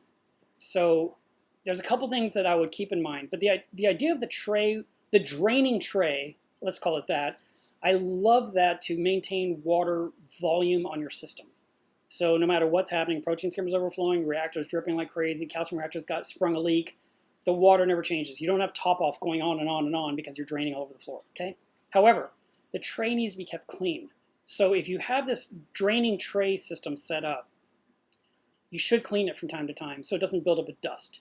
Because if it's full of dust and it never catches a drop of water, and then one day your gizmo is overflowing into the drain, into the tray, what happens next is that all that stuff that's been laying in that tray for so long gets wet, goes down the tube and into your sump. And we don't want that to happen. So make sure your drip tray that you've got stays clean. Wipe it out with a sponge, and that way if and when something does leak, it's just sending that water back into the sump and nothing changed on your system, which would be the ideal scenario. If you don't want to do that, or if you're running the drain tray to go straight to the floor drain somewhere else, or the sump or whatever, I call the sump, the sump pump for a basement. That's not the sump for the reef. If you have that type of scenario, then it doesn't matter what's in the tray because it's going to a floor drain. So who cares? But if you're having that drain back into your sump of your aquarium, the tray needs to be clean just like anything needs to be clean. So don't forget that. But the benefit of an external skimmer might be it's not taking up space in the sump, or you can put a tank adjacent where all the other equipment fits under the aquarium. But out of all these years, I've never run an external. I have had no desire. I want my skimmer to be right in the middle of my sump, where if it overflows, it just overflows into the sump, and it's where it belongs. it's where I like it. But like I said, I've not done it. Now I have a client who has a huge reef tank, and it's got a giant skimmer that's 8 feet tall. Definitely does not fit in the sump, so it has to be next to the sump, and it's set up with a lot of safeties and so forth. But that is not what I'm using. So there you go.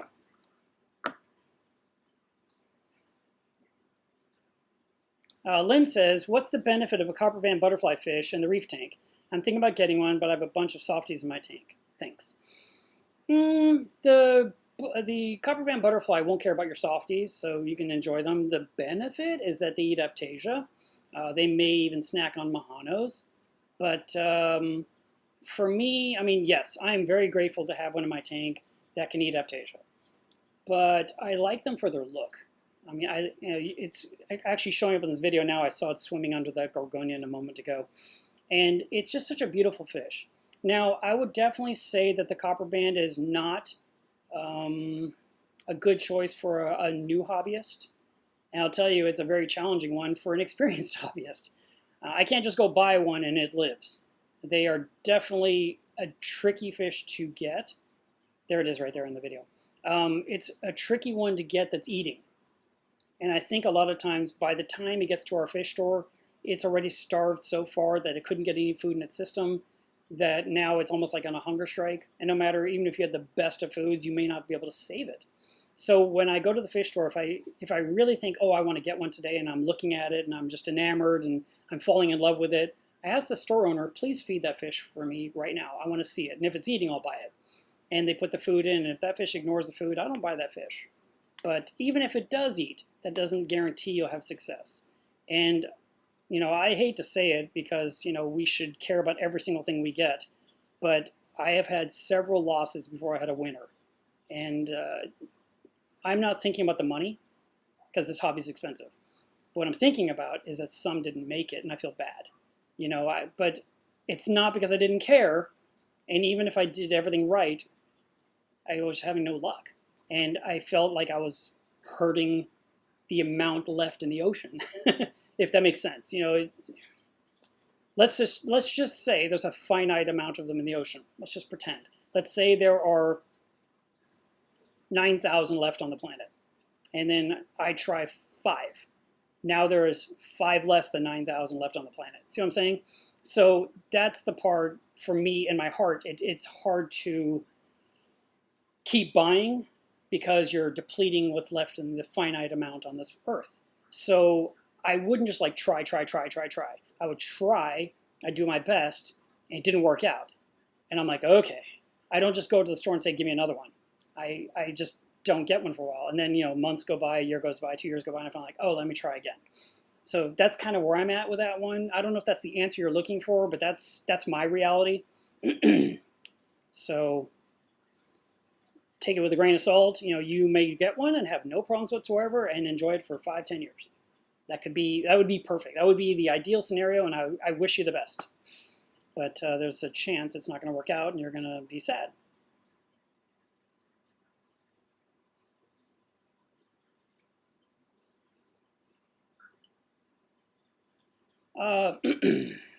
Sloth Nest Monster says, what would cause water to pass through my RODI faster than normal? I've replaced all the filters and the restrictor and the membrane. Is firmly pressed into the housing, but I'm getting elevated TDS. All right, so let's talk about RODI systems. The RO system has water going through all of the 3 filters, 2 or 3 filters, depending on what you have, before it gets to the membrane. The first thing you want to do is know how much water is coming out of the filters before it gets to the membrane. And my easiest way to test that is to take the tube that comes out of the 2nd/3rd filter. Mine has 3, that's why I say 3. You may have 2, sediment, carbon. Mine is sediment, carbon, carbon. The tube comes out of the 2nd carbon. I put that into a gallon milk jug and I set a timer and I turn the system on. And the water fills up that jug very quickly. If the jug fills up within 60 seconds, you have the right amount of water pressure without using a PSI gauge. Okay, it's just an easy test. For anyone, a 1-gallon container, you can just verify. Then, now that you know you've got good water pressure, you push that into the membrane and let the membrane do its job. Now, you said elevated TDS. You didn't say what happens next. You didn't tell us anything about what the TDS is of the RO water versus the DI water. So you're saying you're getting better pressure, but another thing happens. This time of year, our water is warmer coming out of the pipes than it is in the winter, and so your RO system will be faster. The production rate will be quicker in the summer, and it'll be slower in the winter. A 100-gallon-a-day membrane at 76 degrees puts out 4.16 gallons an hour. It's 100 gallons a day. 100 divided by 24 is 4.16 gallons an hour. You may even get 5 gallons an hour during the summer. But in the winter, if the water coming out of the pipes is 50 degrees, that 100-gallon-a-day membrane essentially becomes a 50-gallon-a-day membrane, which means you're making barely 2 gallons an hour. So you would see a slower production rate. But you talked about TDS. So let's just ignore all that stuff I talked about and just talk about the water coming out of the membrane before the DI stage. What is the TDS that's coming out right now? And what is the TDS coming out after 2 minutes? Because when you first turn it on, it's going to be a high number. But after 2 minutes, it's going to be lower because all the water that's around the membrane has been pushed out. And now you have fresh water going through the membrane, and you should get an accurate number. And then whatever that TDS is, that remainder is going to go into the DI stage, and the DI is going to get rid of the last of it. So without a few more facts, I really can't help you more so, other than make sure you have the right water pressure, realizing the summer comes out a little bit warmer, so it's going to be faster. And then if you have some kind of a bypass valve on your flow restrictor, make sure it's in the right orientation. I actually don't recommend bypass valves because people forget them all the time, or they leave them open much too long. They're only supposed to be open for 15 seconds and then closed. And a lot of people leave them open 10, 20 minutes. Some people forget and they're open for 2 weeks. And the system can't even work right because the flow restrictor is being bypassed. Also, you want to make sure that your flow restrictor is installed the correct direction. That isn't going backwards. These are all little things that matter. But hopefully something in there helped you. I have about 6 different videos about RO systems on this channel that you could look at, including changing the membrane, changing the flow restrictor, and maybe there's something in there that would help you as well.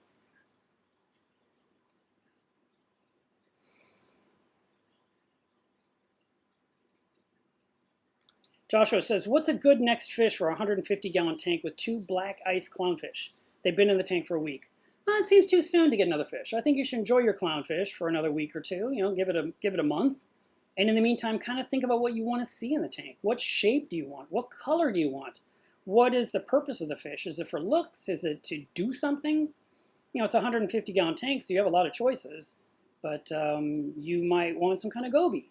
Or you may want some kind of an angelfish, like a coral beauty or a potter's angel. You might want to get some cool cleanup crew critters instead because the tank is relatively young.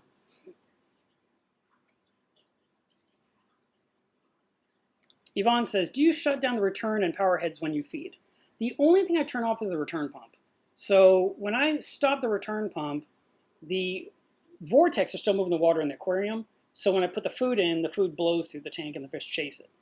But I don't want the return pump on because that way no more water drains out of the tank into the sump. And if no water's draining, none of the food lands in the sump.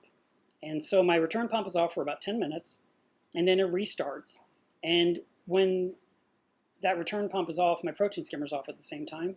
So when the return pump comes back on, the protein skimmer is standing in too much water. So I don't let the skimmer turn on for another 5 minutes. It's all controlled in my apex. So basically I hit a big yellow button, which you can see in the corner of the video, straight down there in the very corner. You can see a little round yellow circle, kind of orange. That is my feed button. I push that button, it stops the return pump, it turns off the protein skimmer. After 10 minutes, the return pump turns back on and water pushes up in the display. And 5 minutes after that, the protein skimmer comes to life and starts skimming again. And I've been doing it like that for a very long time. I don't know, 6, 7, 8 years. And before that, I just literally pulled the plug. Or I turned off a switch, or I did a thing on the app to stop the pump. And then I had to remember to turn it on. But with the automation of having it off for a fixed amount of minutes and restart on its own, so convenient, because I don't have to worry about forgetting to turn it back on.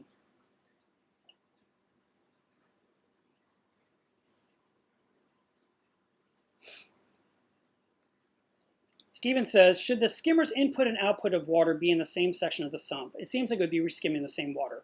Yes or no? It doesn't reskim the same water, so don't worry about that.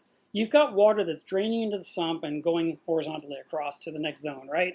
And then you've got the protein skimmer sucking some of that water into the body, and then you've got the output pushing water back out, usually the backside of the skimmer or somewhere adjacent. They're not in the same spot. And usually you can turn an elbow this way or that way to kind of direct where you want the water to come out. But it isn't going to do the same water unless your return pump is off. But while the return pump's on and water's moving through, it's always new water. And through the amount of gallons per hour going through the protein skimmer, eventually it does all the water in your reef tank over a 24-hour period. I don't know how many times. I've never tried to do that math. It's kind of an interesting thing to figure out. But like, for example, let's just pretend my skimmer, well, I don't even know. I'll try and do the math. I'll try to get you a solid answer on that one. But it is not skimming its own water. One thing I didn't mention earlier, so let's say you have your protein skimmer. I'm going to stand back a little bit. Let's say you have the protein skimmer in your sump right here. The water is draining down in the skimmer section, and it's going that way to, go to the return zone or possibly refugium or wherever it's going to. The skimmer itself is here, and then the output on mine is in the back. I'd like to have the output pointing this direction. So the water flowing is going that way, and that way any bubbles don't just head to the next zone. So in other words, I want to direct the bubbles coming out of the protein skimmer, if there are any, to go the opposite way of where the water's flowing. And that is a trick that you just kind of figure out on your own, and you can turn the protein skimmer if you need to, or you can pivot a pipe around and point it the other way. You can actually put the skimmer in a way to where the water's being sucked in, the water's draining out of the protein skimmer on this end, but the body of the skimmer's in the way, so the bubbles break up way before you get to the baffles and to the next zone. So, hope that made sense. It makes a lot of sense when you're showing someone. It's really hard to describe. But using the body of the skimmer as a giant obstacle for the output, what's pouring out the back of it, helps to avoid microbubbles in the next zone, so you don't have microbubbles being sucked in the return pump and pushed up in the tank.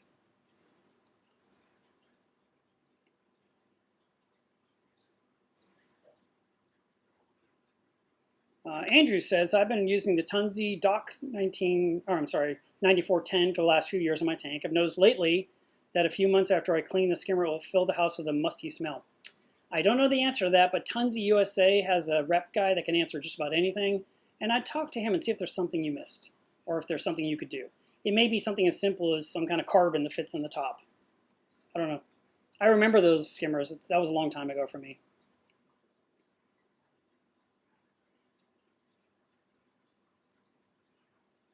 The Incredible Arrow says, what is the quietest skimmer you know for a 425 XL Red Sea setup? Any kind of Nio skimmer is the quietest skimmer in my opinion. Now there's a brand new skimmer coming out to market. I just saw the video for it 2 days ago, and I was like, ooh, that thing's really pretty.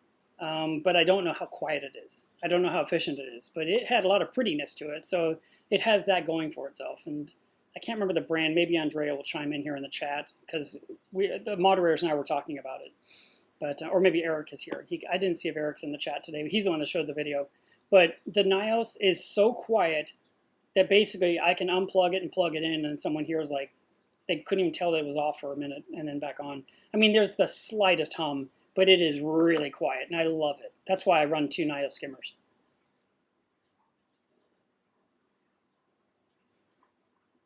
Oh, yeah. Semper Fi Sea Coral says, bottle brushes for baby bottles works like a charm. That's another great brush you can use for cleaning your protein skimmer, especially those smaller skimmers. I love it. Good suggestion.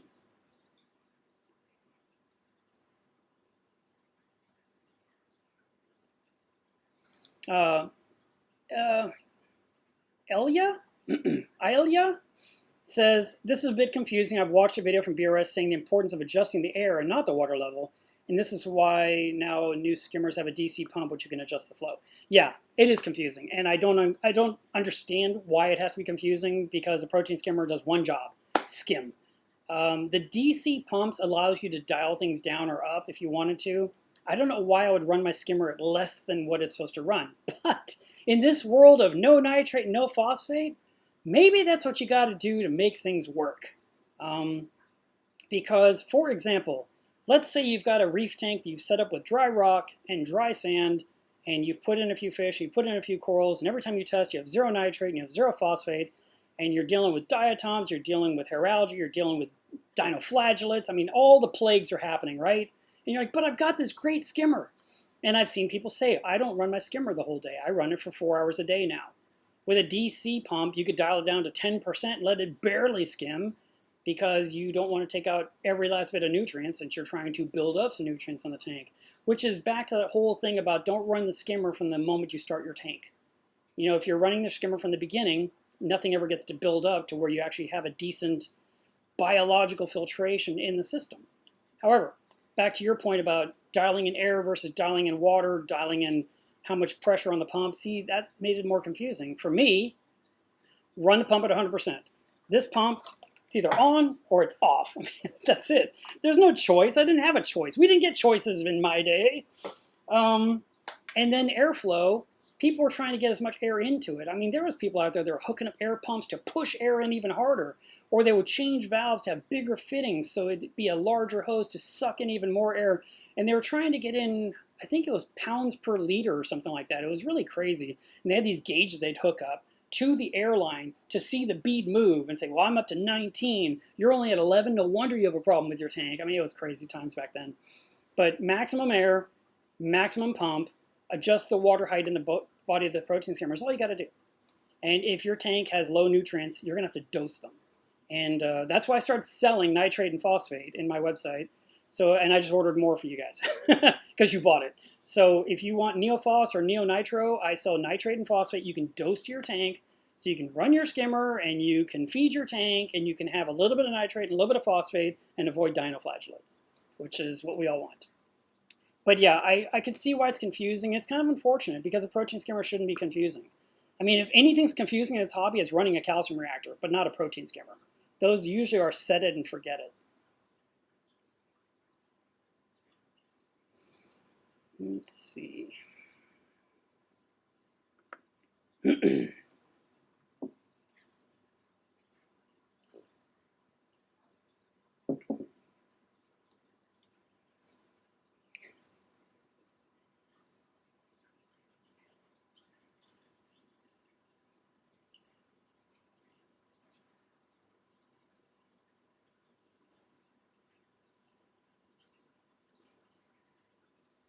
Kyle says, why does my skimmer constantly raise no matter what it is cleaned and set to right? The water level doesn't change yet. In a few days, the water level seems to creep back up. Not dosing any additives. Kyle, is there any chance you are topping off your tank manually? You're not using an automatic one that does it every so many hours? Because I'm sort of thinking your sump gets lower and lower in the water level, or your tank, and then you dump in a bunch of water and it brings it all the way up, and your protein skimmer suddenly seems to change dramatically like you're describing. Because unless something is moving physically, a knob is turning, a skimmer stand is collapsing, I mean, it should always be the same. So I would look at that. And you said you're not dosing anything, so we can't really think there's something in the water necessarily. I think something else is going on. The skimmer needs to be in the constant depth of water. That's what I was talking about earlier. If it's designed to sit in 8 inches of water, it should always be in 8 inches of water 24 hours a day. It should never change. So if that's changing, if that's varying, that would affect what's going on with your protein skimmer. If the knob is turning because of vibration or something like that, or maybe you're brushing against it doing something in a different part of the sump, maybe you could put a rubber band on there or something to kind of, or even like masking tape to kind of keep it fixed in one spot. You can take a Sharpie and you can put a little tick mark and a dot below, and you can make sure that the knob is lined up with the dot. And if it has moved, you'll say, oh, okay, that's what's been happening. Now I know. So you can do something like that. But hopefully you can figure that out. That is a weird one. Oh, someone asked me earlier. I was going to answer. The question's gone. I don't remember who it was. But they said, what are your opinions on downdraft skimmers? And then this person said, what is your opinion on Beckett versus needle wheel? So the downdraft skimmers and the Beckett skimmers, that was a Beckett injector, they needed a really big pump to really push water through the Beckett. The Beckett was sort of like jamming water through a fire hose nozzle or a duck bill. And it would just jet the water into the protein skimmer to create this foam, to create, what you need to get stuff out of the water. The downside was you needed this giant pump that used a lot of electricity. But now that we have DC-rated pumps and pressure-rated pumps that are more efficient, like possibly one from Sequence, there's probably nothing wrong with those, but needle wheel turned out to be the most efficient, and it's why I still have that. I mean, the Euroreef, I converted my pumps to needle wheel impeller. For a while there, we had mesh impellers, and I don't know if any companies are still doing that. Maybe eShops is, but the impeller had this mesh fabric. It was like a really porous Brillo pad, and you would cut it into a perfect circle, and you zip tied it on, and the Brillo pad would spin inside there, and it would create this insane tiny foam, and you were super proud of yourself if you did it right. And then after, a month or so, you'd have to go in there, you'd have to fix a zip tie, or you had to adjust the mesh, or you had to unjam the impeller and get it going again. But it was the future. And then companies started making these impellers where they glued the mesh wheel on, or they did mesh wheel with like Velcro to peel it off, put another one on. But then the needle wheel came out, and that was what I was showing you earlier. So here's an impeller with the needles on there. And this right here would chop up the water like crazy and create a bunch of bubbles. I see a little something in there. I was like, is that an Astorina? Anyway, needle wheel impellers have been around now for a long time, more than a decade. They're super efficient. They don't use a lot of power. And the Eheim pump is one of those reliable pumps that lasts forever. I mean, I've had this forever. I probably paid $200 for this pump, and it looks like new. It says Euroreef on the side, and there's no date on this one, but I don't know. Very good, quiet, reliable pump. Now you've got these other pumps like you were talking about earlier, the ones that are DC, and Reef Octo likes a DC pump. I mean, there's probably a bunch of brands that use DC pumps, and this is an AC pump, but it just did its job. So do I prefer downdraft? Do I prefer Beckett? No, usually those, like I said, were energy hogs, and they were noisier than the needle wheel that's internal in your sump and doing its job. Lucas says, do you prefer to use ozone through the skimmer or through its own reactors? Of course, carbon on the output of either. If the protein skimmer is made with cast acrylic, it can definitely handle the ozone with no problem. It's always good to check with the manufacturer of the protein skimmer you own to see if it's ozone ready. And then you can just pump it right into there. That would be the ideal. If you can't or you shouldn't, then, like you said, you go into a different reactor to handle the ozone output. Dustin says, my tanks seem to stay smaller. Do fish only grow to the size of the tank they are in? Yes and no. They do seem to stay down to a certain size in a certain tank for a while. And you'll notice this because when you move them to a bigger tank, they suddenly have a growth spurt, and then they kind of stay to that size. It's not a, this fish will never grow because the tank is so small. You know, don't believe that. That's not true. But they do tend to seem to match the tank for a while, and then eventually they just start growing. And then you realize you have to make more room. Like Spock, the fish that's swimming right through that shot right there, she's been with me since 2004, and she could definitely be in a 1,000-gallon tank and be happier than she is in a 400-gallon tank. But 400 is all I got room for. And I bet if she was in the ocean, she'd probably be double the size she is now. Odile, thank you very much for this super chat. I appreciate that. Thank you so much.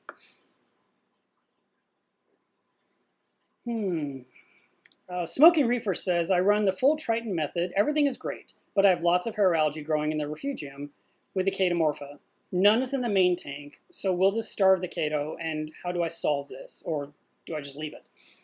Well, it's not in the display tank, so you could just ignore it, but if it bothers you, you could remove it. I mean, it is the refugium after all, so you get down there on your hands and knees, and you just rip out the hair algae that bothers you. Will it outcompete and beat the chaetomorpha? Maybe. Hair algae definitely seems to grow really, really well in a variety of circumstances, and chaetomorpha is not easy to grow.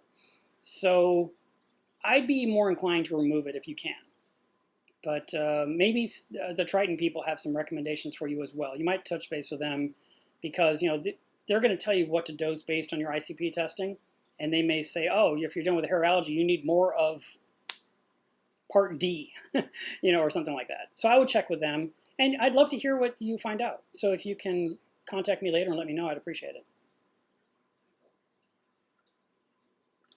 Maria says, how often should you clean out your sump, and do you have to leave behind some bacteria behind? Or is there enough in the water? The bacteria is in the system. It's in the pipes, it's inside the pumps, it's inside the skimmer, it's inside the reactors, it's in the media, it's everywhere. Definitely in the refugium, it's in the sand, it's on the plants, it's in your reef tank itself. So when you want to clean your sump and you wipe down all the walls and vacuum out all the base to get rid of all the detritus, that won't hurt your system at all. It's actually a really, really good water change. So you can get super aggressive and really clean and wipe down everything in the sump, and it will not hurt your tank whatsoever. And then you can just refill it with fresh salt water and turn the pump back on, and you're back in business. And you said how often, and I would say every 4 to 6 months, depending on what you're so inclined to do. Some people wait forever. But I like to go in there and really kind of address my sump every 4 months or so. And it looks nicer. And I have this really cool vacuum attachment that I sell in my shop for $10 that fits on the end of a MaxiJet pump. And you can attach that nozzle, and then you run the tubing to a bucket nearby or to a filter sock or something. And you can just vacuum all the crap that's on the bottom of the sump and not lose a lot of water in the process. So that is another option that's very handy for trying to clean it out. Other people just remove as much water as possible, and then they take a shop vac and they vacuum the bottom of the sump, wipe down the walls, with a sponge, scrape off anything that bothers them, refill, and back in business.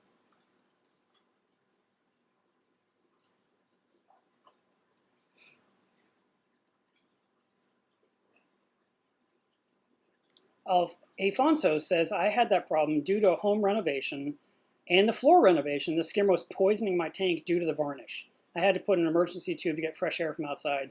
That's exactly it. So like I was talking about the stuff that, this was, this person's referring to what I said probably 45 minutes ago.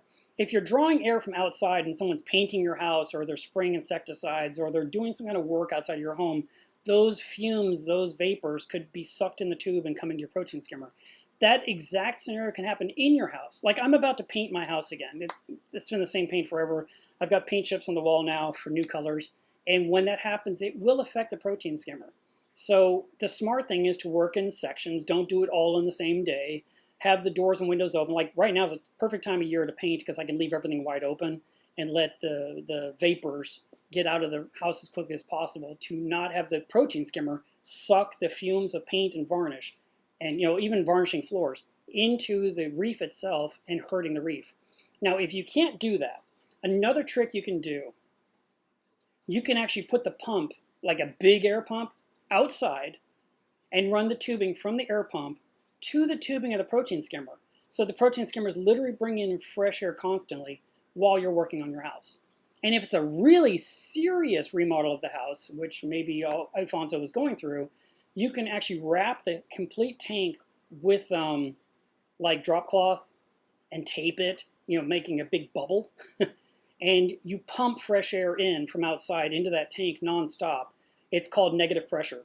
And by pushing in that fresh air from outside, no matter what's happening inside your house around the aquarium, because of the bubble, the fresh air from outside is filling the bubble with fresh air, and any air that leaks out from the aquarium leaks into the house, but the fumes of the house don't go back into the tank. So that is a tried and true method of taking care of remodeling a house around an aquarium. It's not ideal, but it is what you can do. So in my situation, getting these walls painted in this room right now this month would be much better than a month from now when it gets a lot colder. And that way the reef won't be affected whatsoever. I'm really sorry to hear that you're having issues with your tank, and I'm glad you figured out what it was and you start bringing in fresh air. Nick says, I'm considering using Easy Reef's dosable SPS food after hearing good things. Any experience or opinion of this product? I haven't tried it myself. I've only read a little bit about it. I don't remember if it had to be kept refrigerated or not, but I want to show you guys something. I've saved this picture on my desktop because I thought it was brilliant. Let me find it. Okay, so this thing right here, this is somebody's setup. Let me move myself down here, right here. I want to be out of the way. Hang on. All right, microscopic mark. All right, so here you can see 4 dose pumps, and you can see 4 dosing containers that have 8 different cylinders. And then you got this little thing right here in the middle. And of course, everyone asked, what is this thing in the middle? This is a wine chiller that a guy found at Home Depot. And he painted it to be orange to match all the other orange for Neptune systems. I think it was probably black. And so I asked him, well, what is the temperature of that wine chiller? Because that's pretty fascinating. And I think he said he could bring it down to something like 43 degrees. And when he said that, I got super excited. I mean, the brilliance of what you're looking at here should not be overlooked. He has found a way to keep food, or in this case, some kind of additive, chilled, and yet be able to dose it to his tank on a regular basis and just refill it once a week. And see, if you had like a bunch of anthias and you wanted to feed arthropods to your tank, you could put the arthropods inside the bottle that's inside the wine chiller, set it to the proper temperature to keep them, cool but not frozen. And you could actually bring these into your tank regularly throughout the day and give your anthias a supple supply of food. By the way, I just noticed the wheels. He even painted the little wheel chokes orange as well. That's pretty funny. So anyway, I thought that was a really neat thing. So using a wine chiller would be a cool way to have some kind of foods that you want to put in your tank. I don't know if Easy Reef needs to be chilled or not. But I've had a couple people tell me, that's all I want to get, and it's out of stock everywhere. I'm like, okay. I don't have any personal experience with it.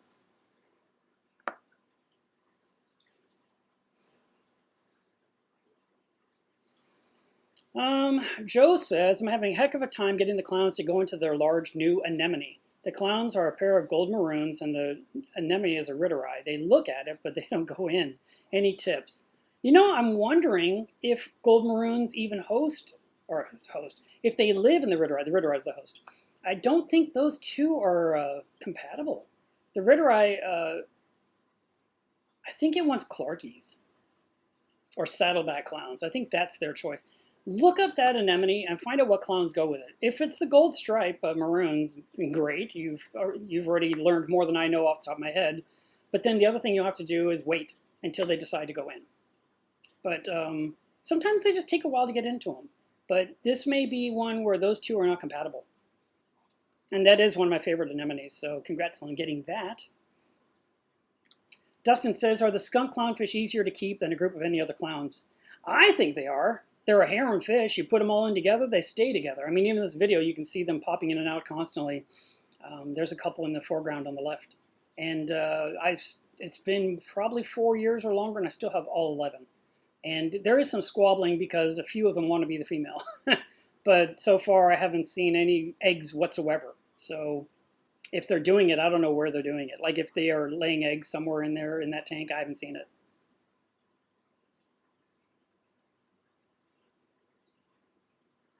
Steven says, what skimmer do you run? Why did you choose that particular one?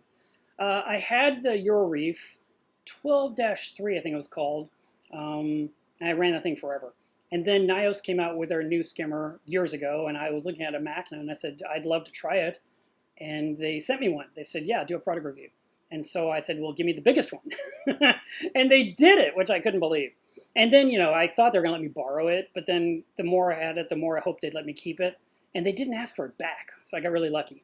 No, I love that skimmer. It's dead silent. It has 2 pumps. It uses a third less energy than my previous skimmer.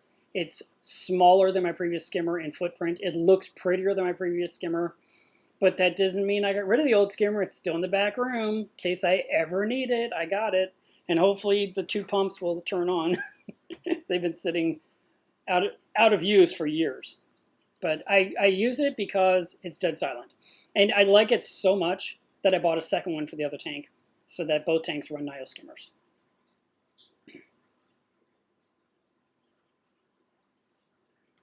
Steve, I think I saw your email. I haven't replied back to you yet. And off the top of my head, not a problem. Yes, I can put everything in the box. And yes, we can use your FedEx shipping. Sorry, it's been a heck of a week, and I haven't been doing my emails nearly as fast as I should be. So I apologize. I've been trying to get orders out at least. And Stephen Reeves says, I have a new setup and only added 1 or 2 corals. At one point, would it make sense to add a calcium reactor? Probably not for a while. I mean, a brand new tank with a couple of frags doesn't need it. Even a tank that's a year old with a few frags, or it just depends on the size of the tank, really. But a calcium reactor can be a wonderful tool when you're rocking a reef like I do. The bigger the tank, the more likely you want a calcium reactor. And there was a guy whose tank I was visiting. It was beautiful. No, maybe it wasn't visiting. Maybe it was just reading in a thread, like a build thread. And it was beautiful, gorgeous SPS reef, just massive tank. And he had 2 calcium reactors on it, which I didn't think you'd even need. But he said he couldn't do it with one. He had to have a second one. But for most people, it just depends on the volume of coral and the size of the aquarium that dictates whether they need a calcium reactor or not.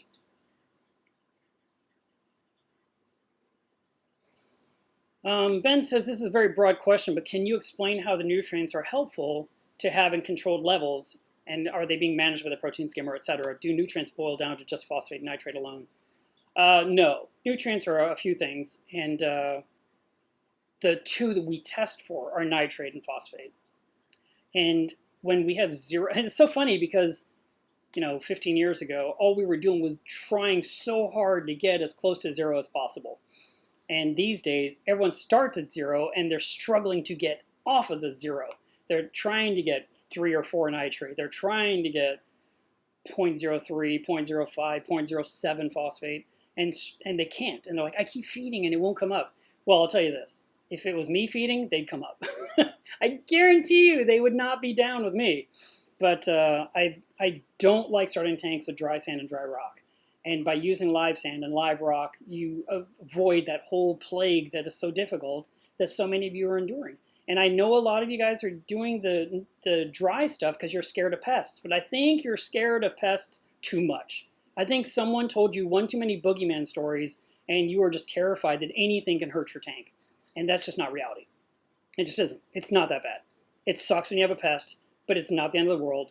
And dinoflagellates push people way out of the hobby worse than having acropore eating flatworms, for example. Acropore eating flatworms suck, but dinoflagellates make people just say, I give up. So, and the protein skimmer's job is to keep the water clean. It does remove waste. It does remove some nutrients. It probably removes some trace elements. It even removes a little bit of salt water when you think about it. But it's not a detrimental tool. It's a very beneficial tool. And if the tank is too pristine, you need to feed harder. That's how I look at it. Just go a little nuts. Because you got the equipment to filter, so why are you worried about it?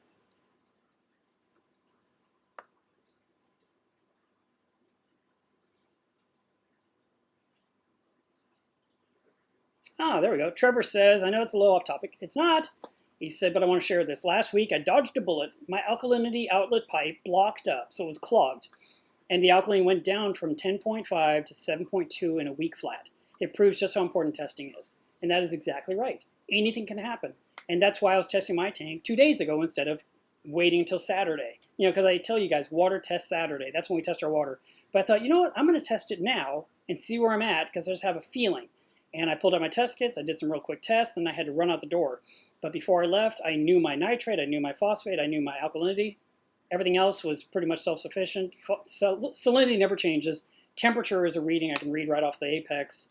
What else did I glance at? But I didn't check calcium and magnesium this last test, so that's something I have to do. But alkaline is the one that wanders the fastest, other than pH. And so we always want to stay on top of that, and that's why I would say test your water. I also say, please check the tubing that you're dosing and rub it between your fingers. Just take that tubing and just grind it between your fingertips to break up any kind of calcification that's happening so liquid will come out. And then go to your dosing pump and push the button so it trickles out so you can see liquid coming out. Then go to the second tube, hit that button. Go to the third tube, hit that button. Keep doing it on all the tubes till you know all of them are trickling out properly. Then visually look at your containers and see if they're all full or if they're all low, and remake whatever you need to make and fill those things up so that they all have what they need. And then, of course, make sure your dosing pumps are securely attached where they can't fall down and create a siphon so you don't have a mess. But you're right, Trevor. I'm glad you caught that. Jason says, have you ever used frag recover? Never heard of it. Any thoughts on this or using amino acids as a frag dip? I love your channel. I appreciate your knowledge. Amino acids are not a dip. Amino acids are a trigger response for feeding. And I don't know why I'm seeing more and more comments about using amino acids, like you said, as a dip or something. That's a strange thing. Maybe I've missed some memo. But our tanks, they are a closed ecosystem.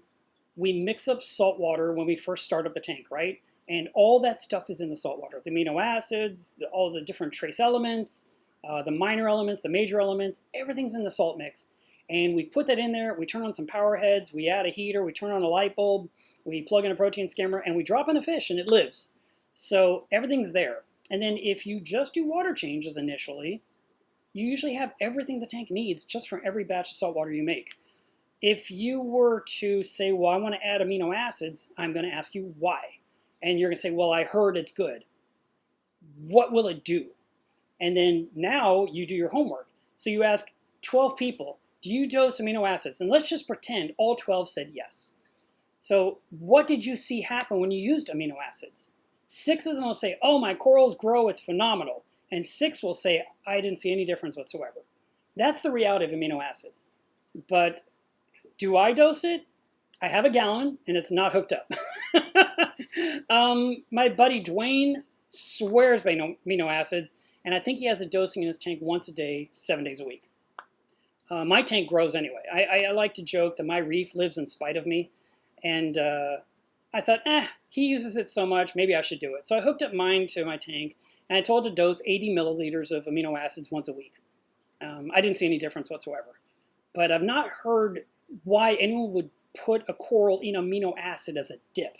I don't know what the magic is there. I don't know. I guess because the word acid isn't it, then it'll burn off the pests. I don't know. That's a weird one.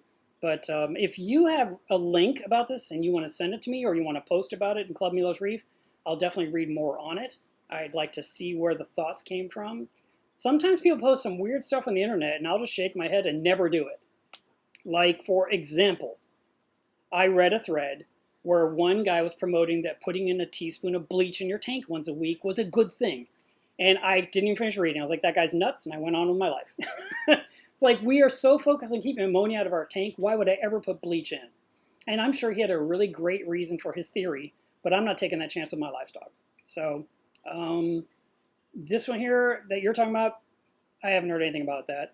There are so many frag dips available already. There's no reason to go to something that's not proven when you can use stuff that is proven. Revive is great. The dip is great. I'm trying to think what else I have.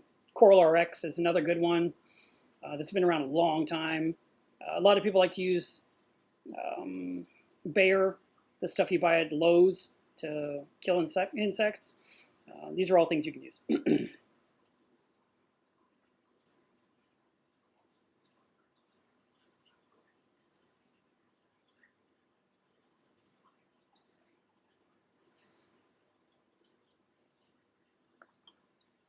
Matto says, I saw you use Stronti Plus from Prodibio. Is it a good product for maintaining strontium? Yeah, it is. I put it in every 15 days.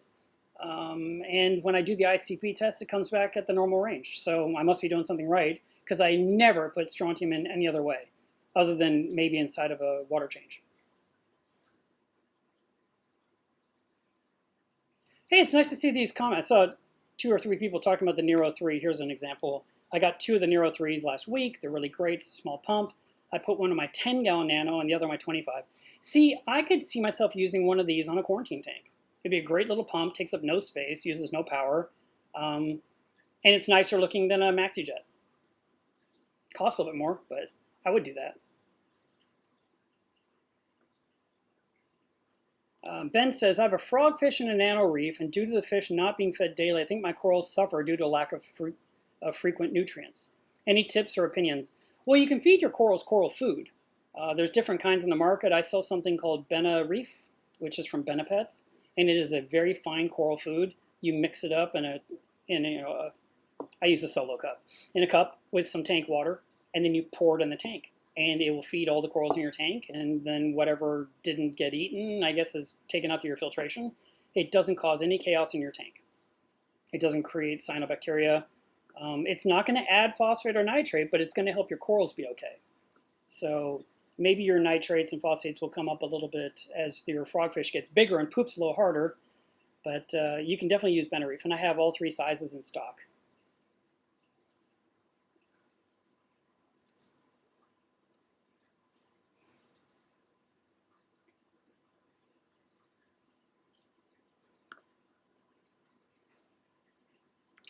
Michael Wells says, Inappropriate Reefer just did his review on this feeding apparatus, the plank, and he said the pump is used to keep the food saturated. That's what I was thinking. And he said, but to have that pump running 24/7 would be a waste of electricity. I doubt that thing pulls much. If that tiny pump in there, if it pulls 3 watts, I'd be amazed. But you could, like he was saying, put it on a timer. I don't know if I put that on the screen. But you could put that little pump on a timer so it comes on around the time the feeder's going to drop food in. Or maybe put both on a timer? I don't know. Have to see what makes it turn on and off. I think I read on the Avast Marine website that you would let your Apex cycle it on and off. So you could actually have it cycle on both things at once. It's dropping in the food and the pump is on. You might need 2 outlets, though. Or maybe do a virtual outlet, like I was doing with my return pump is off and my skimmer's off, and then the one waits a little longer.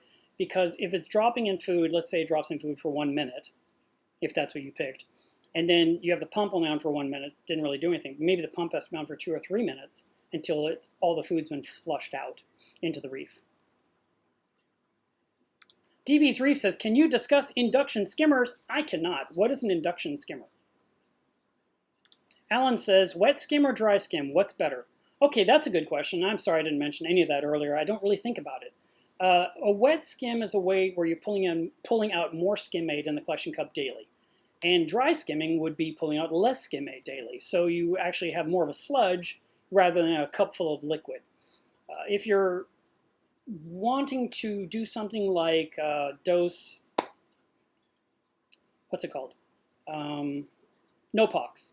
To remove nitrate and phosphate from the water, you're going to want a wet skim. And that was the one thing that I had a hard time doing. I didn't understand why NOPOX wasn't working for me, and I was getting this horrible slime in my sump. And the one thing Red Sea told me is that I should wet skim. I was like, oh, well, that's something I didn't know. So by skimming wet, you're removing more water, but you're also removing the potential of more waste, and you're draining the cup more frequently. Dry skimming, you're maintaining more water in the system of your entire ecosystem, and you are going to have less skimmate in the collection cup. You're going to have more of a sludge type scenario in there, a little harder to clean up. The benefit being that you're not changing the water volume. You're definitely not affecting salinity when you're dry skimming. Which is better? I think that's dealer's choice. You might think I prefer wet, and I might say I prefer dry. But as long as your approaching skimmer is pulling out stuff every single day, and your tank is looking healthy and not full of algae, I mean, you're looking at my reef. And or in the video, you're looking at my reef, and what you're seeing is what it looks like. I don't hide stuff. I don't have the issues that some people deal with on a regular basis.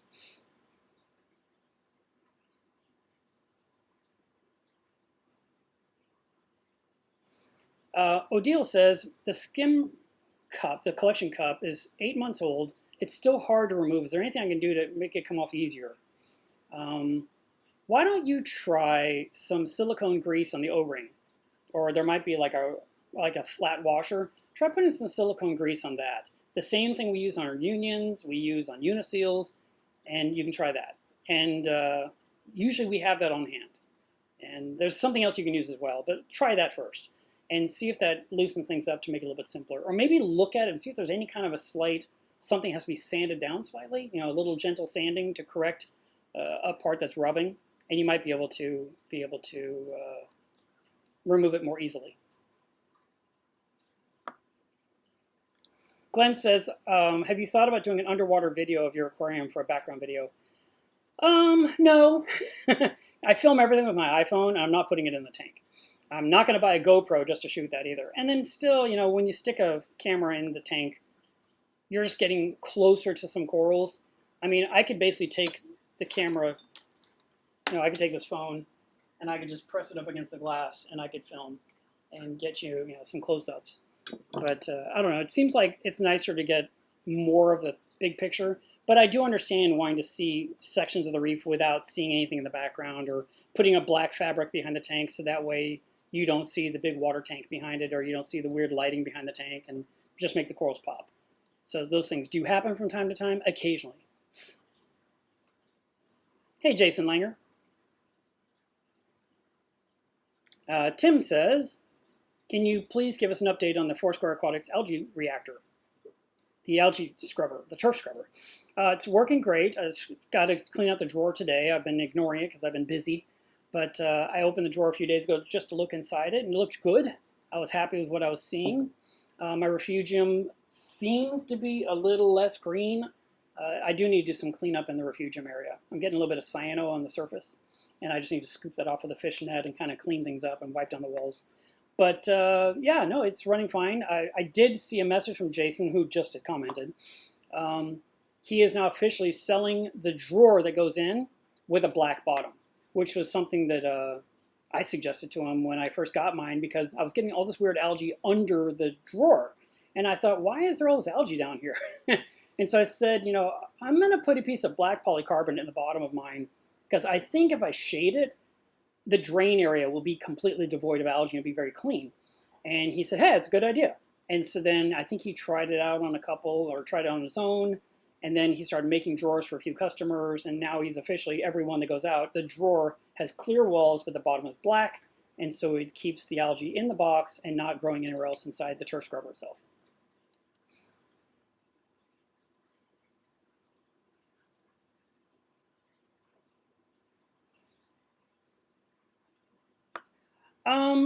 Diacanthus Reef says, out of curiosity, would you be willing to share information on some of the video projects you have in the works?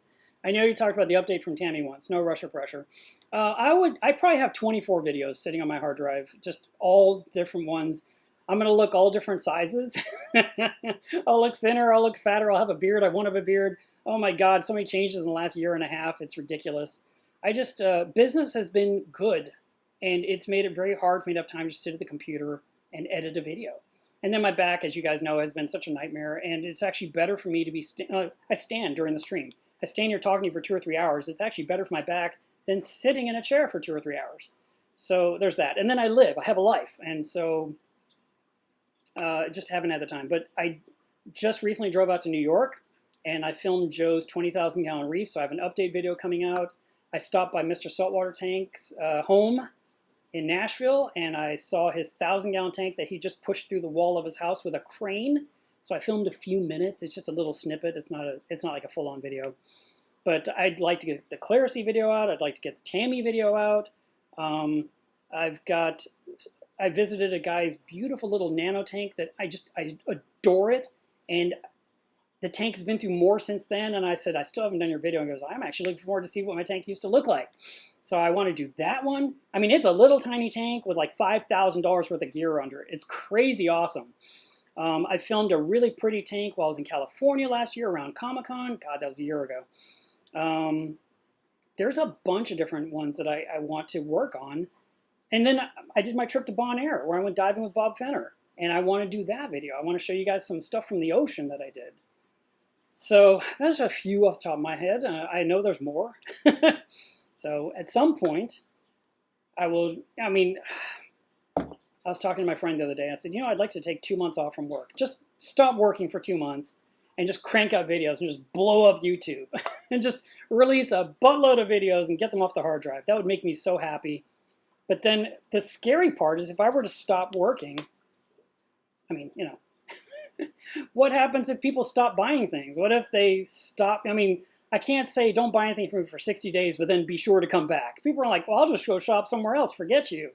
And so, yeah, it's the mental battle in my head. How can I get everything done in the same week? And right now I've got some major projects. I have to, I've got this dog and I've got to put up a fence and the fence has to go up. And then my shower, I gutted the whole thing out, but it's so much work to rebuild it that I had someone come out to give me a quote to put in a new shower system and tile, right? That's it. It's not do the whole bathroom. The floor is the same, the walls are the same, the sink is the same, the toilet is the same. Literally redo the shower. And the quote came back $12,000. Like, okay, clearly I'm doing that project myself too. And there's a whole list. I want to put French doors over there. I want to put a new roof on the house. I want to do all these things. Everything takes time. But hopefully in the coming months, I'll get more things done. I'll get some videos out. And it won't just be live stream after live stream. By the way, today is October 3rd. October 10th is going to be my mother's birthday, who just died a month ago. So that will actually land on next Saturday, won't it? Okay, we're all going to celebrate my mother next Saturday. Yeah, that'll be her 81st birthday. Would have been her 81st birthday. And then November 10th, so a month and a week from now, will be the 7-year anniversary of the reef and the anemone cube. So there will be a video about that. So you'll get that video for sure.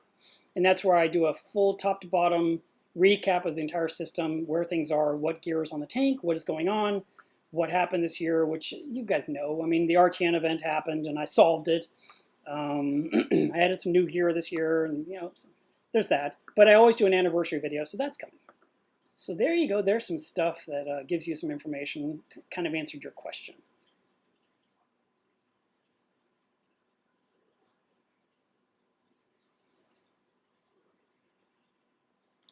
Peyton says, what's a good sump for a 20-gallon high tank? Another 20-gallon high, or something relatively close to that size. The thing is, if the sump underneath can hold all the water in the tank above, you've got the perfect sump. But sometimes space is an issue, the constraint of what you can put in there and how you can make it fit. And then, of course, the equipment itself has to fit. And so I always recommend, if you have this cute tank, put it on a stand that's even bigger than the tank. Let's say your tank is, let's say it's 30 inches wide. If you had a stand that was 42 inches wide, and let's say the tank was 20 inches forward, and they say the stand was 26 inches forward, you would have a 6-inch rim all the way around the tank to put things down. You can put down fish food, you can put down test kits, you can put down the net, the tongs, the glue, the dip. You can do whatever you want around your tank because you have this nice shelf of 6 inches all the way around. Or when you're just staring at the tank, you can have your phone there, you can have your drink there, you can have a camera in your hand. You have a surface. And the benefit of this oversized stand that the tank is sitting on is the stand is bigger and hold a bigger sump, which has enough room for a good skimmer, a top-off system. You might have room for a refugium. You got room for that return pump, a reactor, dosing pumps. If you're doing an apex, you have room for the brain and the energy bar. You have this nice large cabinet. So rather than having a cabinet that matches the size of the tank that makes it even smaller inside, I recommend making it bigger so you have room for something nice. That'd be my recommendation to you, Peyton. Dennis says, is it better to run one big skimmer or two smaller ones, but equal power of the big one? Currently running two ATI 250s on my 600-gallon system. Well, I would say mathematically you might be better off with one skimmer that's rated for your 600-gallon system, maybe something rated for 1,000 gallons. But sometimes it's difficult to do that, and it's easier to just put on two smaller skimmers. But I'm going to assume the ATI 250s are rated for 250 gallons. So you've got basically enough for or the two of them add up to 500 gallons, but your system is 6. So it's not quite enough. Having two equal-sized skimmers or even two totally different skimmers side by side has been tested in the past. People tended to say, well, if you have a downdraft and you have a needle wheel, they both will do their job. One won't rob the other of something. I don't know. I don't know how much I believe of any of that. If I had the space for two skimmers, would I do it? Probably not. Just like I don't have two return pumps. That was a whole other argument with someone a while back. One return pump's what I need. And if it fails, I'll solve it. And I run one skimmer. And like I said, you know, my skimmers are running for 4 years nonstop. I clean it every so many months. I try to order new pumps for it because I just feel like I need to have pumps. So if and when the pumps fail, I can reach up on the shelf and fix the problem. But, you know, you may say, well, I had to do two smaller ones because I just don't have room for a giant skimmer for the 600-gallon setup. There may not be the vertical height, there may not be the size inside the sump, or you may not have room for an external skimmer. You know, so that's where you're having to choose what works best for your scenario. I really don't have a solid answer for you in that one. I apologize. But if it was mine, I would do everything I could to have one skimmer that's just right.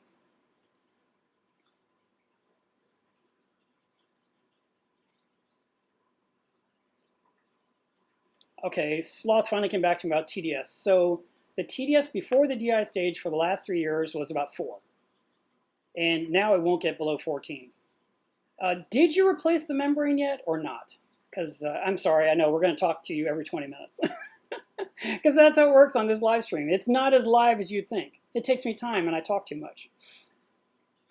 But I can tell you this, you might need a different membrane. One that is, I mean, you know, 14 is not terrible, but what was it, okay, what was the TDS of the source water for the past 3 years, and what is the TDS of the source water now? Because if your source water was always 100, and it was coming out at 4, and now it's 600, and it's coming out at 14, you're still doing better, but it could be that your source water has gotten really, really dirty recently for whatever reason.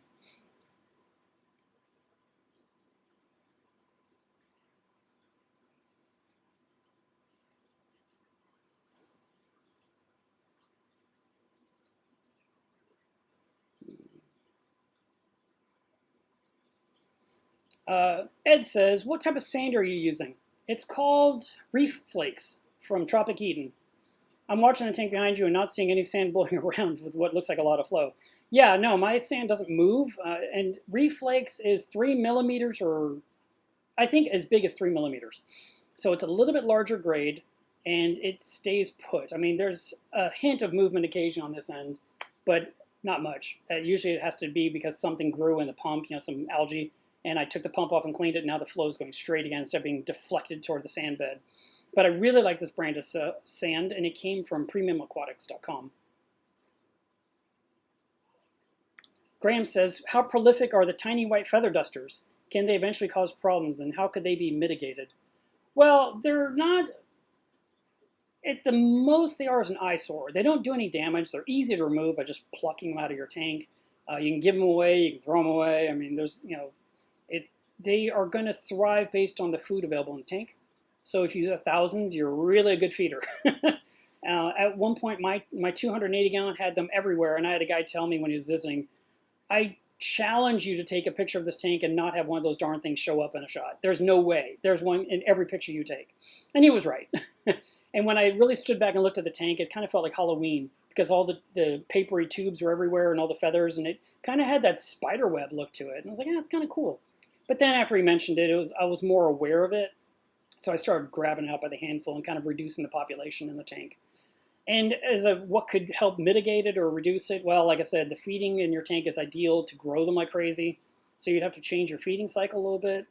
I wouldn't expect you to like drop in a copper band and magically expect it to eat them, because it may not. I mean, they do like feather dusters. Long-nosed butterfly fish would, but they might eat other things you really care about. That's why we don't put them in a reef tank.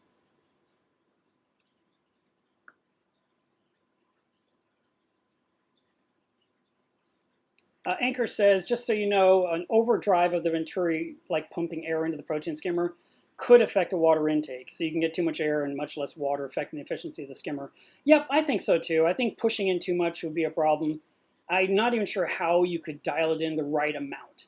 But if you're trying to get air to the tank and you're pumping it with an air pump, if you could kind of figure out the right amount of air, like 200 gallons an hour versus 1,800 gallons an hour, so it seems to be the equivalent of what it normally draws in, or if you have some kind of a pressure gauge to measure the airflow, that would be an airflow meter. That would be nice to do it. I wouldn't put an air pump intentionally on one to push it in, but like I was saying, when I'm trying to paint the house, I might do something temporarily that would make some changes on the protein skimmer's dynamics. So yes, Anchor's absolutely right.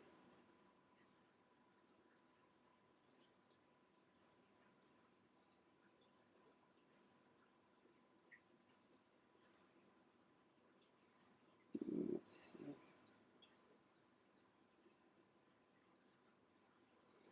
Roscoe says, why do you have other fish in your anemone cube besides clowns? I put in Dory when she was an inch, and I'm going to have to catch her and get her out of there. But I'm thinking about adding something else, like maybe some Bengai cardinal fish, because they also can live amongst the tentacles, just for a little change of look. Anchor says, I've fallen in love with Gorgonians, and it's your fault. I will drink a shot of Jameson in your honor. Thank you. I really like that Gorgonian. It's a really pretty one, and it's so simple. I do nothing. It just lives. It grows. White Ice says, I'm working on transitioning to a larger system. How would you recommend the transfer of corals to a new LED lighting system from T5 lights? I would say that it would be great if you could measure the PAR of both systems and kind of know what your numbers are. The T5 lighting is a very constant, like if you take a PAR meter and put it in a T5 tank, which you may have already done, and you put it in there, the numbers don't change. It's crazy. You put the meter in and it just says like 267 and doesn't move, which is insane. You think the meter's broken. But you put it under metal halides, you put it under LEDs, you put it under power compacts, and the numbers are jumping up and down like a Geiger meter. So the fluorescent bulb is a very constant number. There's no shadows, it fills the whole thing. LEDs are a little bit more pinpoint light, so we want to have those lights higher up off the water, typically about 10 inches or more based on what the manufacturer recommends. But you can dial the intensity up or down, which you can't do with T5s. You can also dictate how long per day you're running your lights, which you did with your T5s. Like maybe you ran them 12 hours a day. And with LEDs, you may discover you can run just 9 hours a day. So you'll have to find that sweet spot. The transfer of corals and the change from one light to the next, it will affect them. You might see some color shift. You might see some growth stopping, as they get adapted. But usually within 12 weeks, it'll settle in and accept the new scenario. But keep a close eye on it. Don't cook your corals with LEDs thinking, oh, I really need to crank this up. It's not enough, unless you can measure and know for a fact. I would be way more, I'd rather you give not enough light and give a little bit more and a little bit more and a little bit more each week until you get to your full amount than to hit them with this whole new spectrum of intensity and just cooking the heck out of them and bleaching them all out. We don't want to do that. Jamie says, I just cleaned my skimmer today and it made a huge difference. Congratulations on doing your work. And also, how's Spock? Spock's doing well. I think this question might be to me. I'm not positive. HCB Chemistry says, do you have a mini tank? I guess not.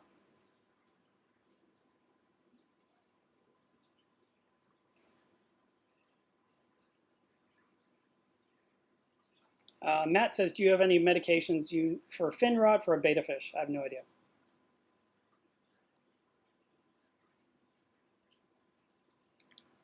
Chandon says, does Ocellaris and firefish gobies, can they survive in basic filtration? Will they get their full color in basic filtration? Yes, they will get what they need because they're fish. And you're going to put in some nice fish foods and they will maintain their colors.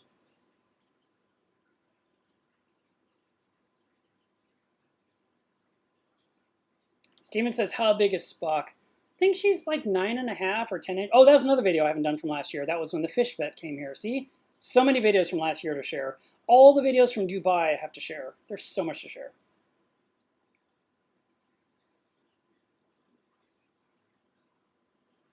Tim says, the reef looks awesome. Did you ever put a finger on what might have caused the Drew's acro to RTN? First of all, great memory on which coral that was, and secondarily, no, I have no idea what actually caused it. I never did find the source, and of everything in the tank, the only thing that continues to be unhappy is the leather coral that used to be behind the sea bay. That leather coral tore itself off the rock, and it's just like this miserable ball in the back of the reef. I haven't got my arm wet. Like I said, I haven't touched the tank in weeks, and it just doesn't look well. And I almost wonder if maybe it all started with that leather. I have no idea. But it definitely was unhappy during the RTN event, and there was this weird hole or like abscess inside of it, and a lot of stuff came out of that hole, and the coral just looks unhappy. So I don't know. I've been thinking, just kind of take it, brush it clean a little bit, some of the skin, and maybe put it in a new spot or shove it somewhere where it seems a little more content to see what it does, because there's a lot of mass there. But it doesn't look anything like it did. It was a really pretty, it was a Tyree green polyp leather that I got from Wes, a local club member. But I never did figure out what caused everything in the tank to go a little haywire there for a day. And Tim says, I went ahead and moved the copper band to my smaller tank that was exploding with aptasia, and so far so good. He's cleaned out all the visible ones in about 10 days. That's awesome. Yeah, I would love to do that in my anemone cube, but that would be a disaster.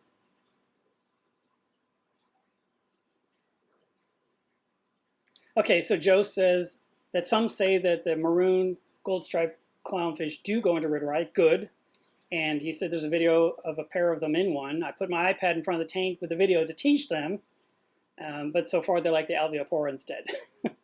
They're clowns. They're clowning around. But maybe it'll happen. Maybe it'll move over. Josh says, my friend has Montipora eating nudibranchs. Can he control them, or is his tank doomed? He only started seeing them when his wrasse died, now seeing damage on some of his Monty. Well, he could get a new wrasse. A very small yellow coarse wrasse would be great, or even a pair of them. It would go in there and it would eat all the ones it could find. But if he's finding Montipora eating nudibranchs, he's going to have to keep removing them. The tank is not doomed, but the Montipora is doomed. So if he has like 10 different types of corals, including Monty, he may lose every bit of Monty and then not have Monty for a long, long time. And by leaving the tank Monty free for, I don't know, a year or so, the Montipora eating nudibranchs will die off from a lack of food, and then he can put in new Monty and continue with his life. But no, the tank is not doomed. He can also go in and he can remove the Montipora from the tank and cut off the areas that look infested and just throw that piece away, and the part that's healthy and looking good and completely devoid of nudibranchs, put that back in the tank and start again, because Monty's a fast grower.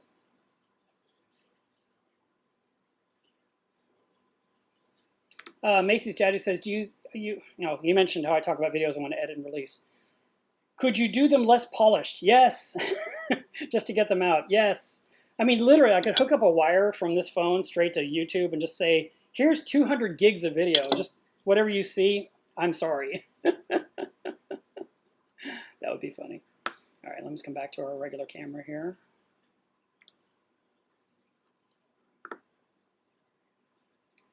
Monster Yoon says, how long does it take to for dry rock to mature? If I had Tampa Bay live rock in the tank. Well, hey, if you have Tampa Bay, why don't you just fill the tank with Tampa Bay live rock? That would be the way to go. The dry rock's going to take forever. It could take a year. It could take longer. It's so slow. It might look like it has stuff on it. It might look purple to you, but it is just not the same as live rock. It just takes longer. And that's why I like live rock so much. Reef and Dive, thank you very much for the super chat. He says, love the latest statements. Well, I probably said them 20 minutes ago.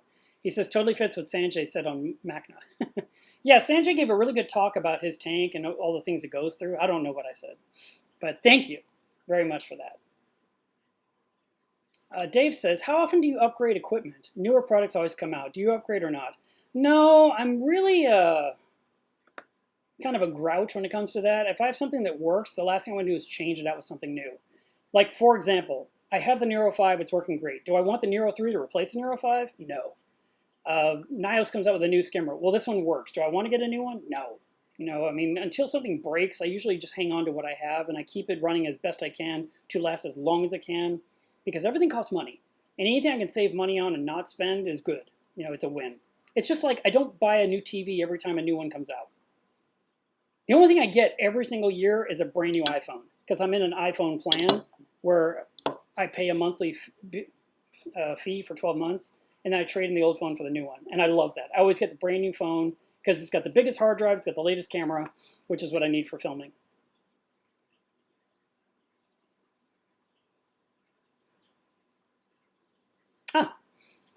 Adam says the skimmer I was talking about, the brand new one that just came out, is by Seachem. That's right, it was Aquavitro. It's an Aquavitro skimmer. And it is, it's really pretty. I'm very curious if it's going to be really good. Let's see. Oh, that is so interesting. I think I knew this, but I forgot it. So Zahari says, Roaphos does suck up alkalinity. When you're using GFO, not just Roaphos, but GFO, it can absorb your alkalinity and actually turn the GFO to a rock. Like, it just becomes a solid brick in your reactor, which is one of the reasons why Julian Sprung from Two Little Fishies said that once a week you should open a valve to send a puff of water through the media and then reset it so that the media doesn't turn to a rock.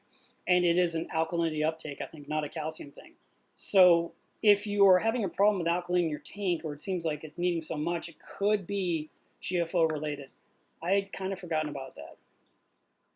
He said he kept wondering what was sucking up my alkalinity since I only have LPS and fish. That was interesting. Thanks for sharing that.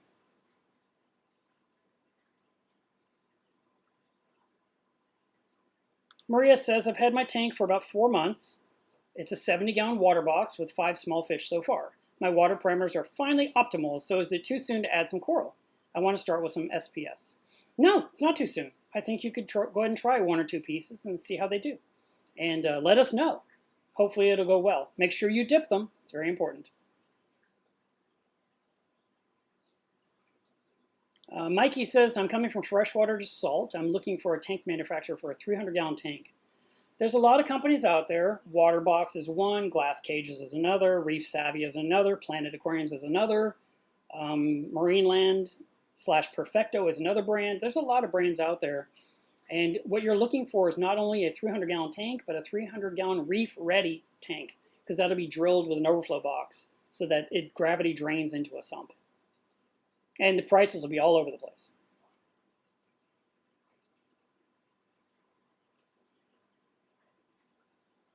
Kenneth says, is there any protein skimmer that'll work on a 16-gallon biocube that you're aware of?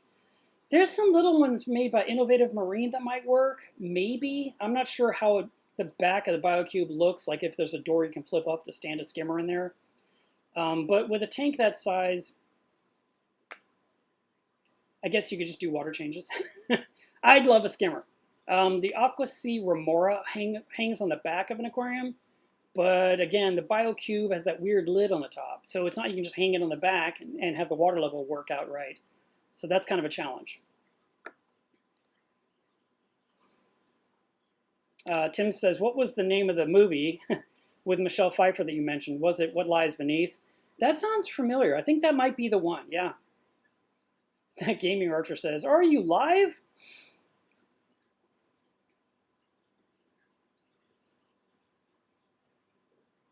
Let's see. How are we doing? 2 hours and 23 minutes. We should wrap this up soon.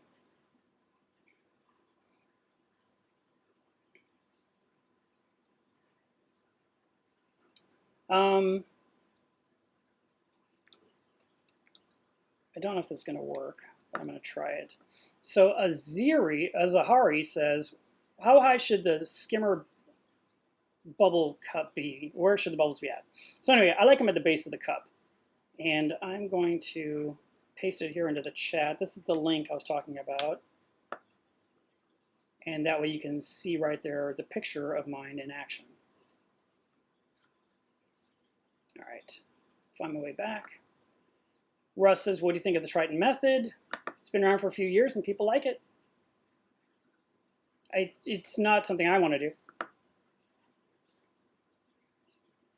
Smoking Reefer says, what's the blue-pink chalice called in the middle of your reef? Did it shade any of the other corals out? It is kind of shading corals out, and I don't know the name of it. I got it a long time ago as a little tiny frag, and in 7 years it has become this ginormous thing that looks like a flowing river through the mountains. It's pretty cool. But yeah, it's shaded a few things in the process.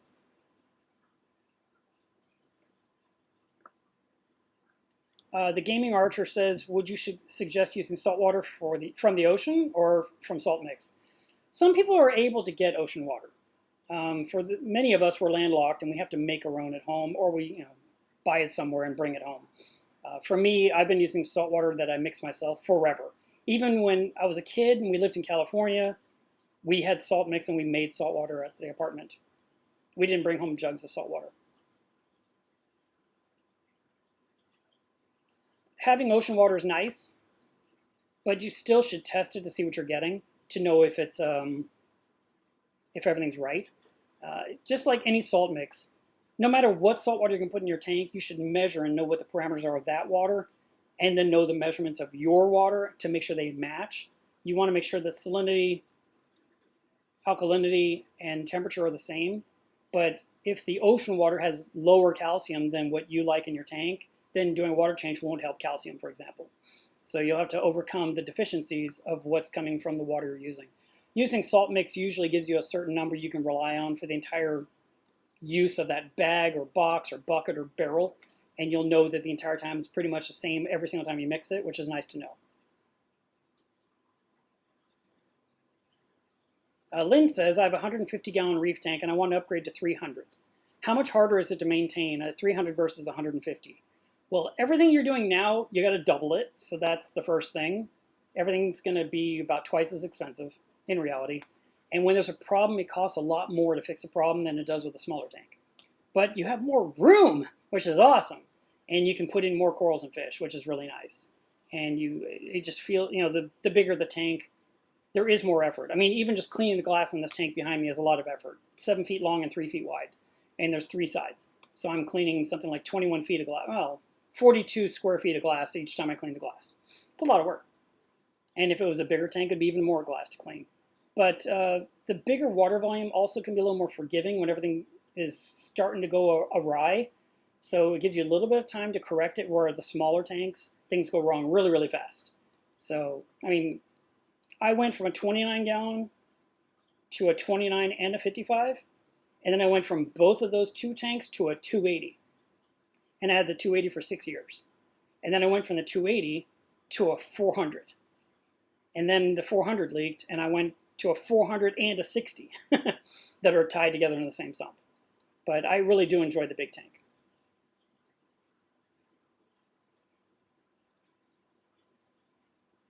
Pickle Boy says, how many snails do I need for a 65-gallon reef tank? Right now I have 18. Well, 18 is pretty good. Depends what kind you got. I'd probably have somewhere around 25 snails. I'd probably have 25 hermit crabs. I'd have an urchin, a cucumber, a sand conch. I would try to have a total of 65 critters in that tank.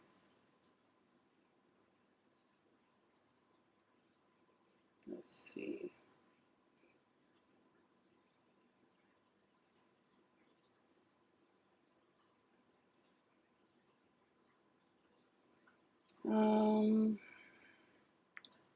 Fish Guy says, I've had no introductions or new fish added to my tank for weeks, and suddenly my coal tank has ick. It may be due to the temperature change from summer to fall. The tank was it was 79 degrees last week, and now it's 77. Could be. It could be the ick was present in the tank already, and now it's showing up on that fish, unfortunately. We did a video about talking about ick a couple weeks ago, and of course you can go to humble.fish and just hit enter. There's no .com, just humble.fish, enter, and you can go read up on what he would recommend to help you with that problem.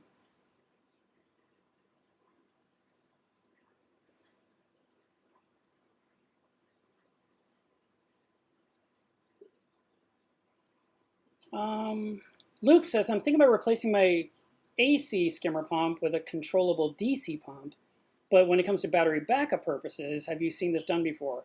Well, I'm sure some people have done it, but I don't know how well it worked or how long the battery lasted. Michael Gross says, I'm doing a 375-gallon tank, I think, and maybe it's liters, I don't know. And he says, I want to add an Achilles. Would it be to add him first or last? I think that one's a last fish, because it can be pretty aggressive. Jack says, I can't find a blonde Nassau anywhere, and I'm obsessed with them thanks to your beautiful one. Where did you get yours? It came with a 280-gallon tank. When I bought the 280, it came with some fish, including the purple tang and the Nassau. And so I've had them since 2004.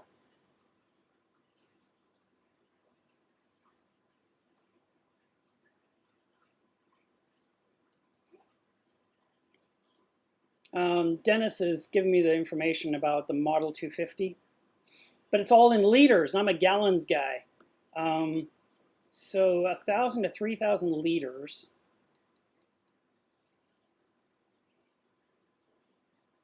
Yeah, seems like one would be pretty close to the size tank you have.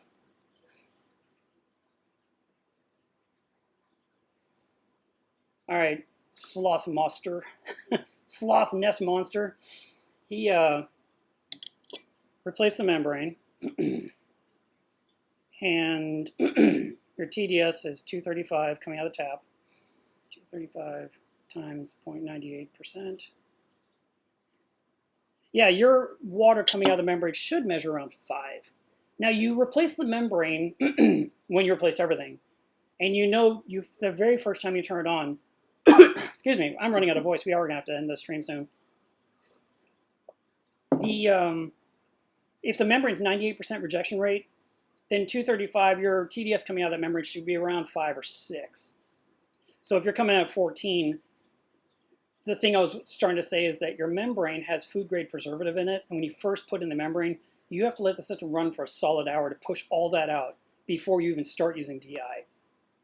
But I don't know. It sounds like something isn't quite right with the membrane, or the membrane just needs to be worked longer, and maybe after it's been running for half a day or so, you might see a nice low TDS again. Hopefully you'll figure out what's going on.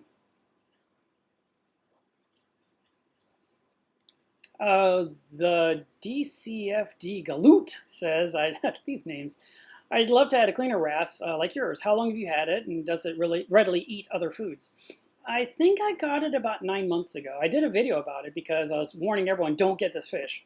And everyone said, oh, I have it, it's easy. But I had historically known that they're really hit or miss, and most people get them and they don't live. And I put it in, and I've been very lucky. It's been very active, and it's in the tank all the time, and it does chase down the food, and it's constantly cleaning the fish. And it is a nice addition to the reef. I'm glad I got it. But I originally told everyone, crossing my fingers, we'll see what happens.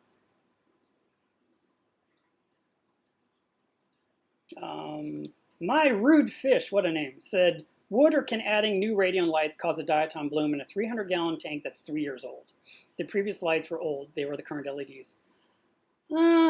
Maybe not diatoms necessarily, because diatoms is a food source for your bacteria, but increased lighting can grow algae. So you went from a weaker light to a stronger one, so you could see a change. Also, your tank is 3 years old, which makes me wonder how old your cleanup crew is. Maybe it's been forever since you had a cleanup crew, and it's just time to introduce more critters that stir the sand and pick at the rock and keep things clean. It could just be water quality has gone down too because it's 3 years old. LARS, the lazy ass reefer syndrome that many of us have. So I would look at that, but increasing the lights should get you better growth. It could produce some algae issues, possibly diatoms, but wouldn't really expect that necessarily. I think it's something else. But I would look at beefing up your cleaner crew. Haley says, I love your videos. If you have a name for the purple tang, what is it? It's Crown Royal, of course, because it's purple and yellow.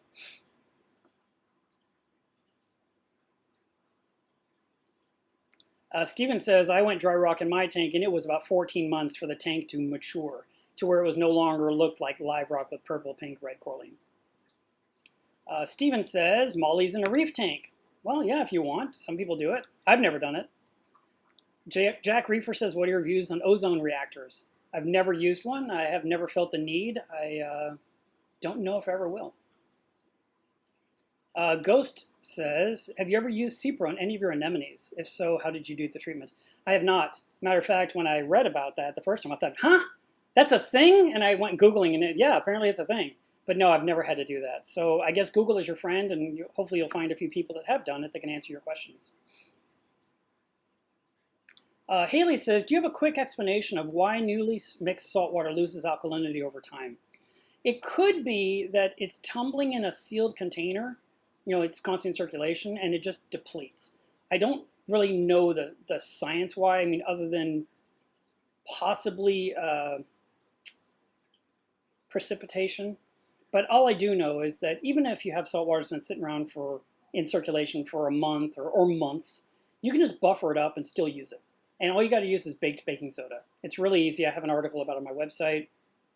And my big 250-gallon poly tank, I'll check it, and if the alkalinity is down at 6, I bring it back up to whatever my tank is. Like my tank measures right now 9.5, so I would use the Reef chemistry calculator. There's a website called that, and I would put in the total water volume of my container, how much water is actually in it right now. So like right now, there's probably 210 gallons of water in there. So I put in 210 gallons.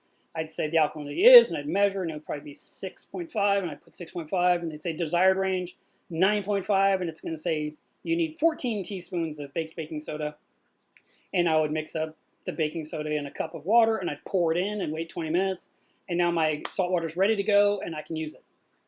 But yeah, that is something. I don't know why that is. I don't remember that being a thing in the past. But I have noticed in this decade, it sounds so long, but I have noticed in recent years that it doesn't matter what brand of salt you use. It just seems like they don't hold their alkalinity long term, which is really odd. Especially since it's just water circulating in a vat. There's nothing to affect it. Steven says, I have green hair algae on my gorgonians, and the fish and cleanup crew won't touch it. Yeah, it's going to be a manual thing. You have to go in there and pick it off yourself very, very carefully. You might be able to possibly drip peroxide on the affected area, or you might have to just frag the gorgonian to the healthy part. Just trim down to healthy, put a drop of glue on the part you just cut, and then put it back in the tank and get rid of the part that's suffering from the algae.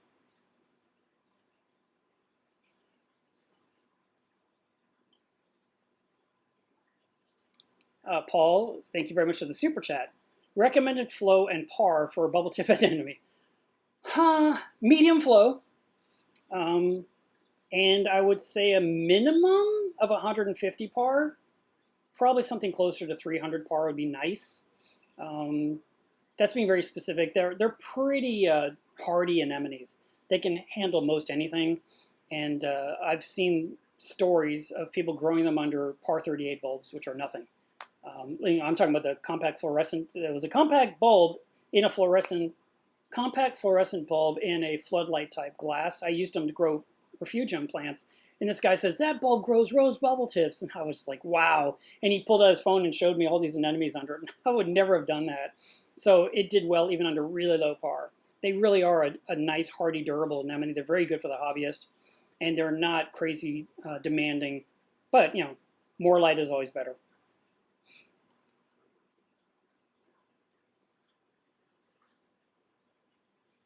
Tracy says, I finally made a live stream. I usually have to work. I keep having a cyano outbreak, and my nitrates are 0.12, phosphates are 0.03, calcium is 467. I wanted you to discuss it. Well, you just need to treat the tank to kill the cyano. And I would siphon out as much cyano as you can see first before you treat the tank, and then use red cyano RX, or you can use ChemiClean. Either one of those products work. I think they're the same thing. And you just put it in your tank, and you wait, and you list no carbon, no skimmer for 3 days. And if after 72 hours, 3 whole days have gone by, if the cyano is completely gone, do a big water change. If it's still present, then I would dose the tank again with the same amount one more time and wait 2 more days. And now it's completely gone. Do your big water change, turn on your skimmer, change some, put some fresh carbon in a reactor, and now the cyano's gone.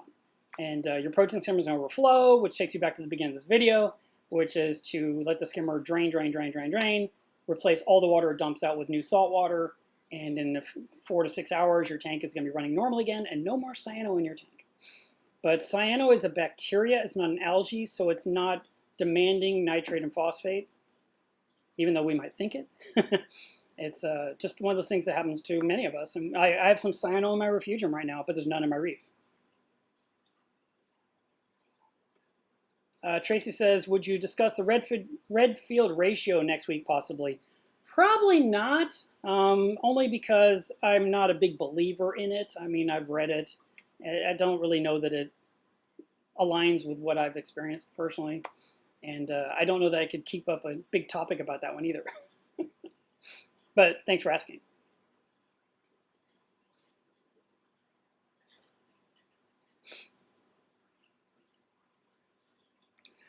The spiritual counselor says, I just want to say, you did math on the spot when you were talking about RODI, gallon per hours. You normally say you don't do math. Oh, I don't do math well on camera. I hate it. I like to take the time to figure things out. But RODI systems, I've been selling them probably since 2003. And that stuff is like burned into my brain. I can pretty much do any RODI math. And I have formulas on my website. Like if you were to go to like buy a DI, not only is the formula for measuring, figuring out how long the DI resin is good on that page, but when you get the DI, the label has the formula right there on it for you as well, so you can determine how long that DI cartridge should last you before it's burned up. But yeah, that one, some math I can do, but it just seems like a lot of times you guys ask me a question, I start to do the math, and I just feel my face turning red, and it's like I know I'm getting this wrong, and I just keep trying to plow forward on a live camera. It just seems terrible. It's like being in front of the classroom at the chalkboard, and everyone's waiting for you to explain your math. Yeah, I hate doing math on camera. If I had someone talking like with me, they could be entertaining you with thoughts while I'm doing the math. That would be fantastic. But it's all on me. This is a one-man show. It's tough. You guys are tough. Oh, man. Justin says, I had to evict my powder blue tank from the display today and place him in my 40-gallon breeder. He was constantly beating up just about everything else. They've all lived in there for a year, and now he's being a jerk. Yeah, that happens. Now, because he's in the breeder, you might consider, if you want, kind of changing the aquascape in the tank. And then, like, I don't know, in another week or two, try to reintroduce that fish and see if maybe the aggression will go away. You might get lucky. Or you might have to just take him back to the store and get something different.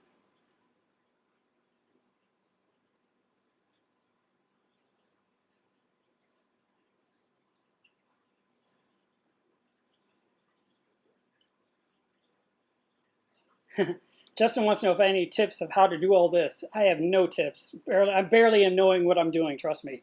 This is I'm learning the hard way day by day.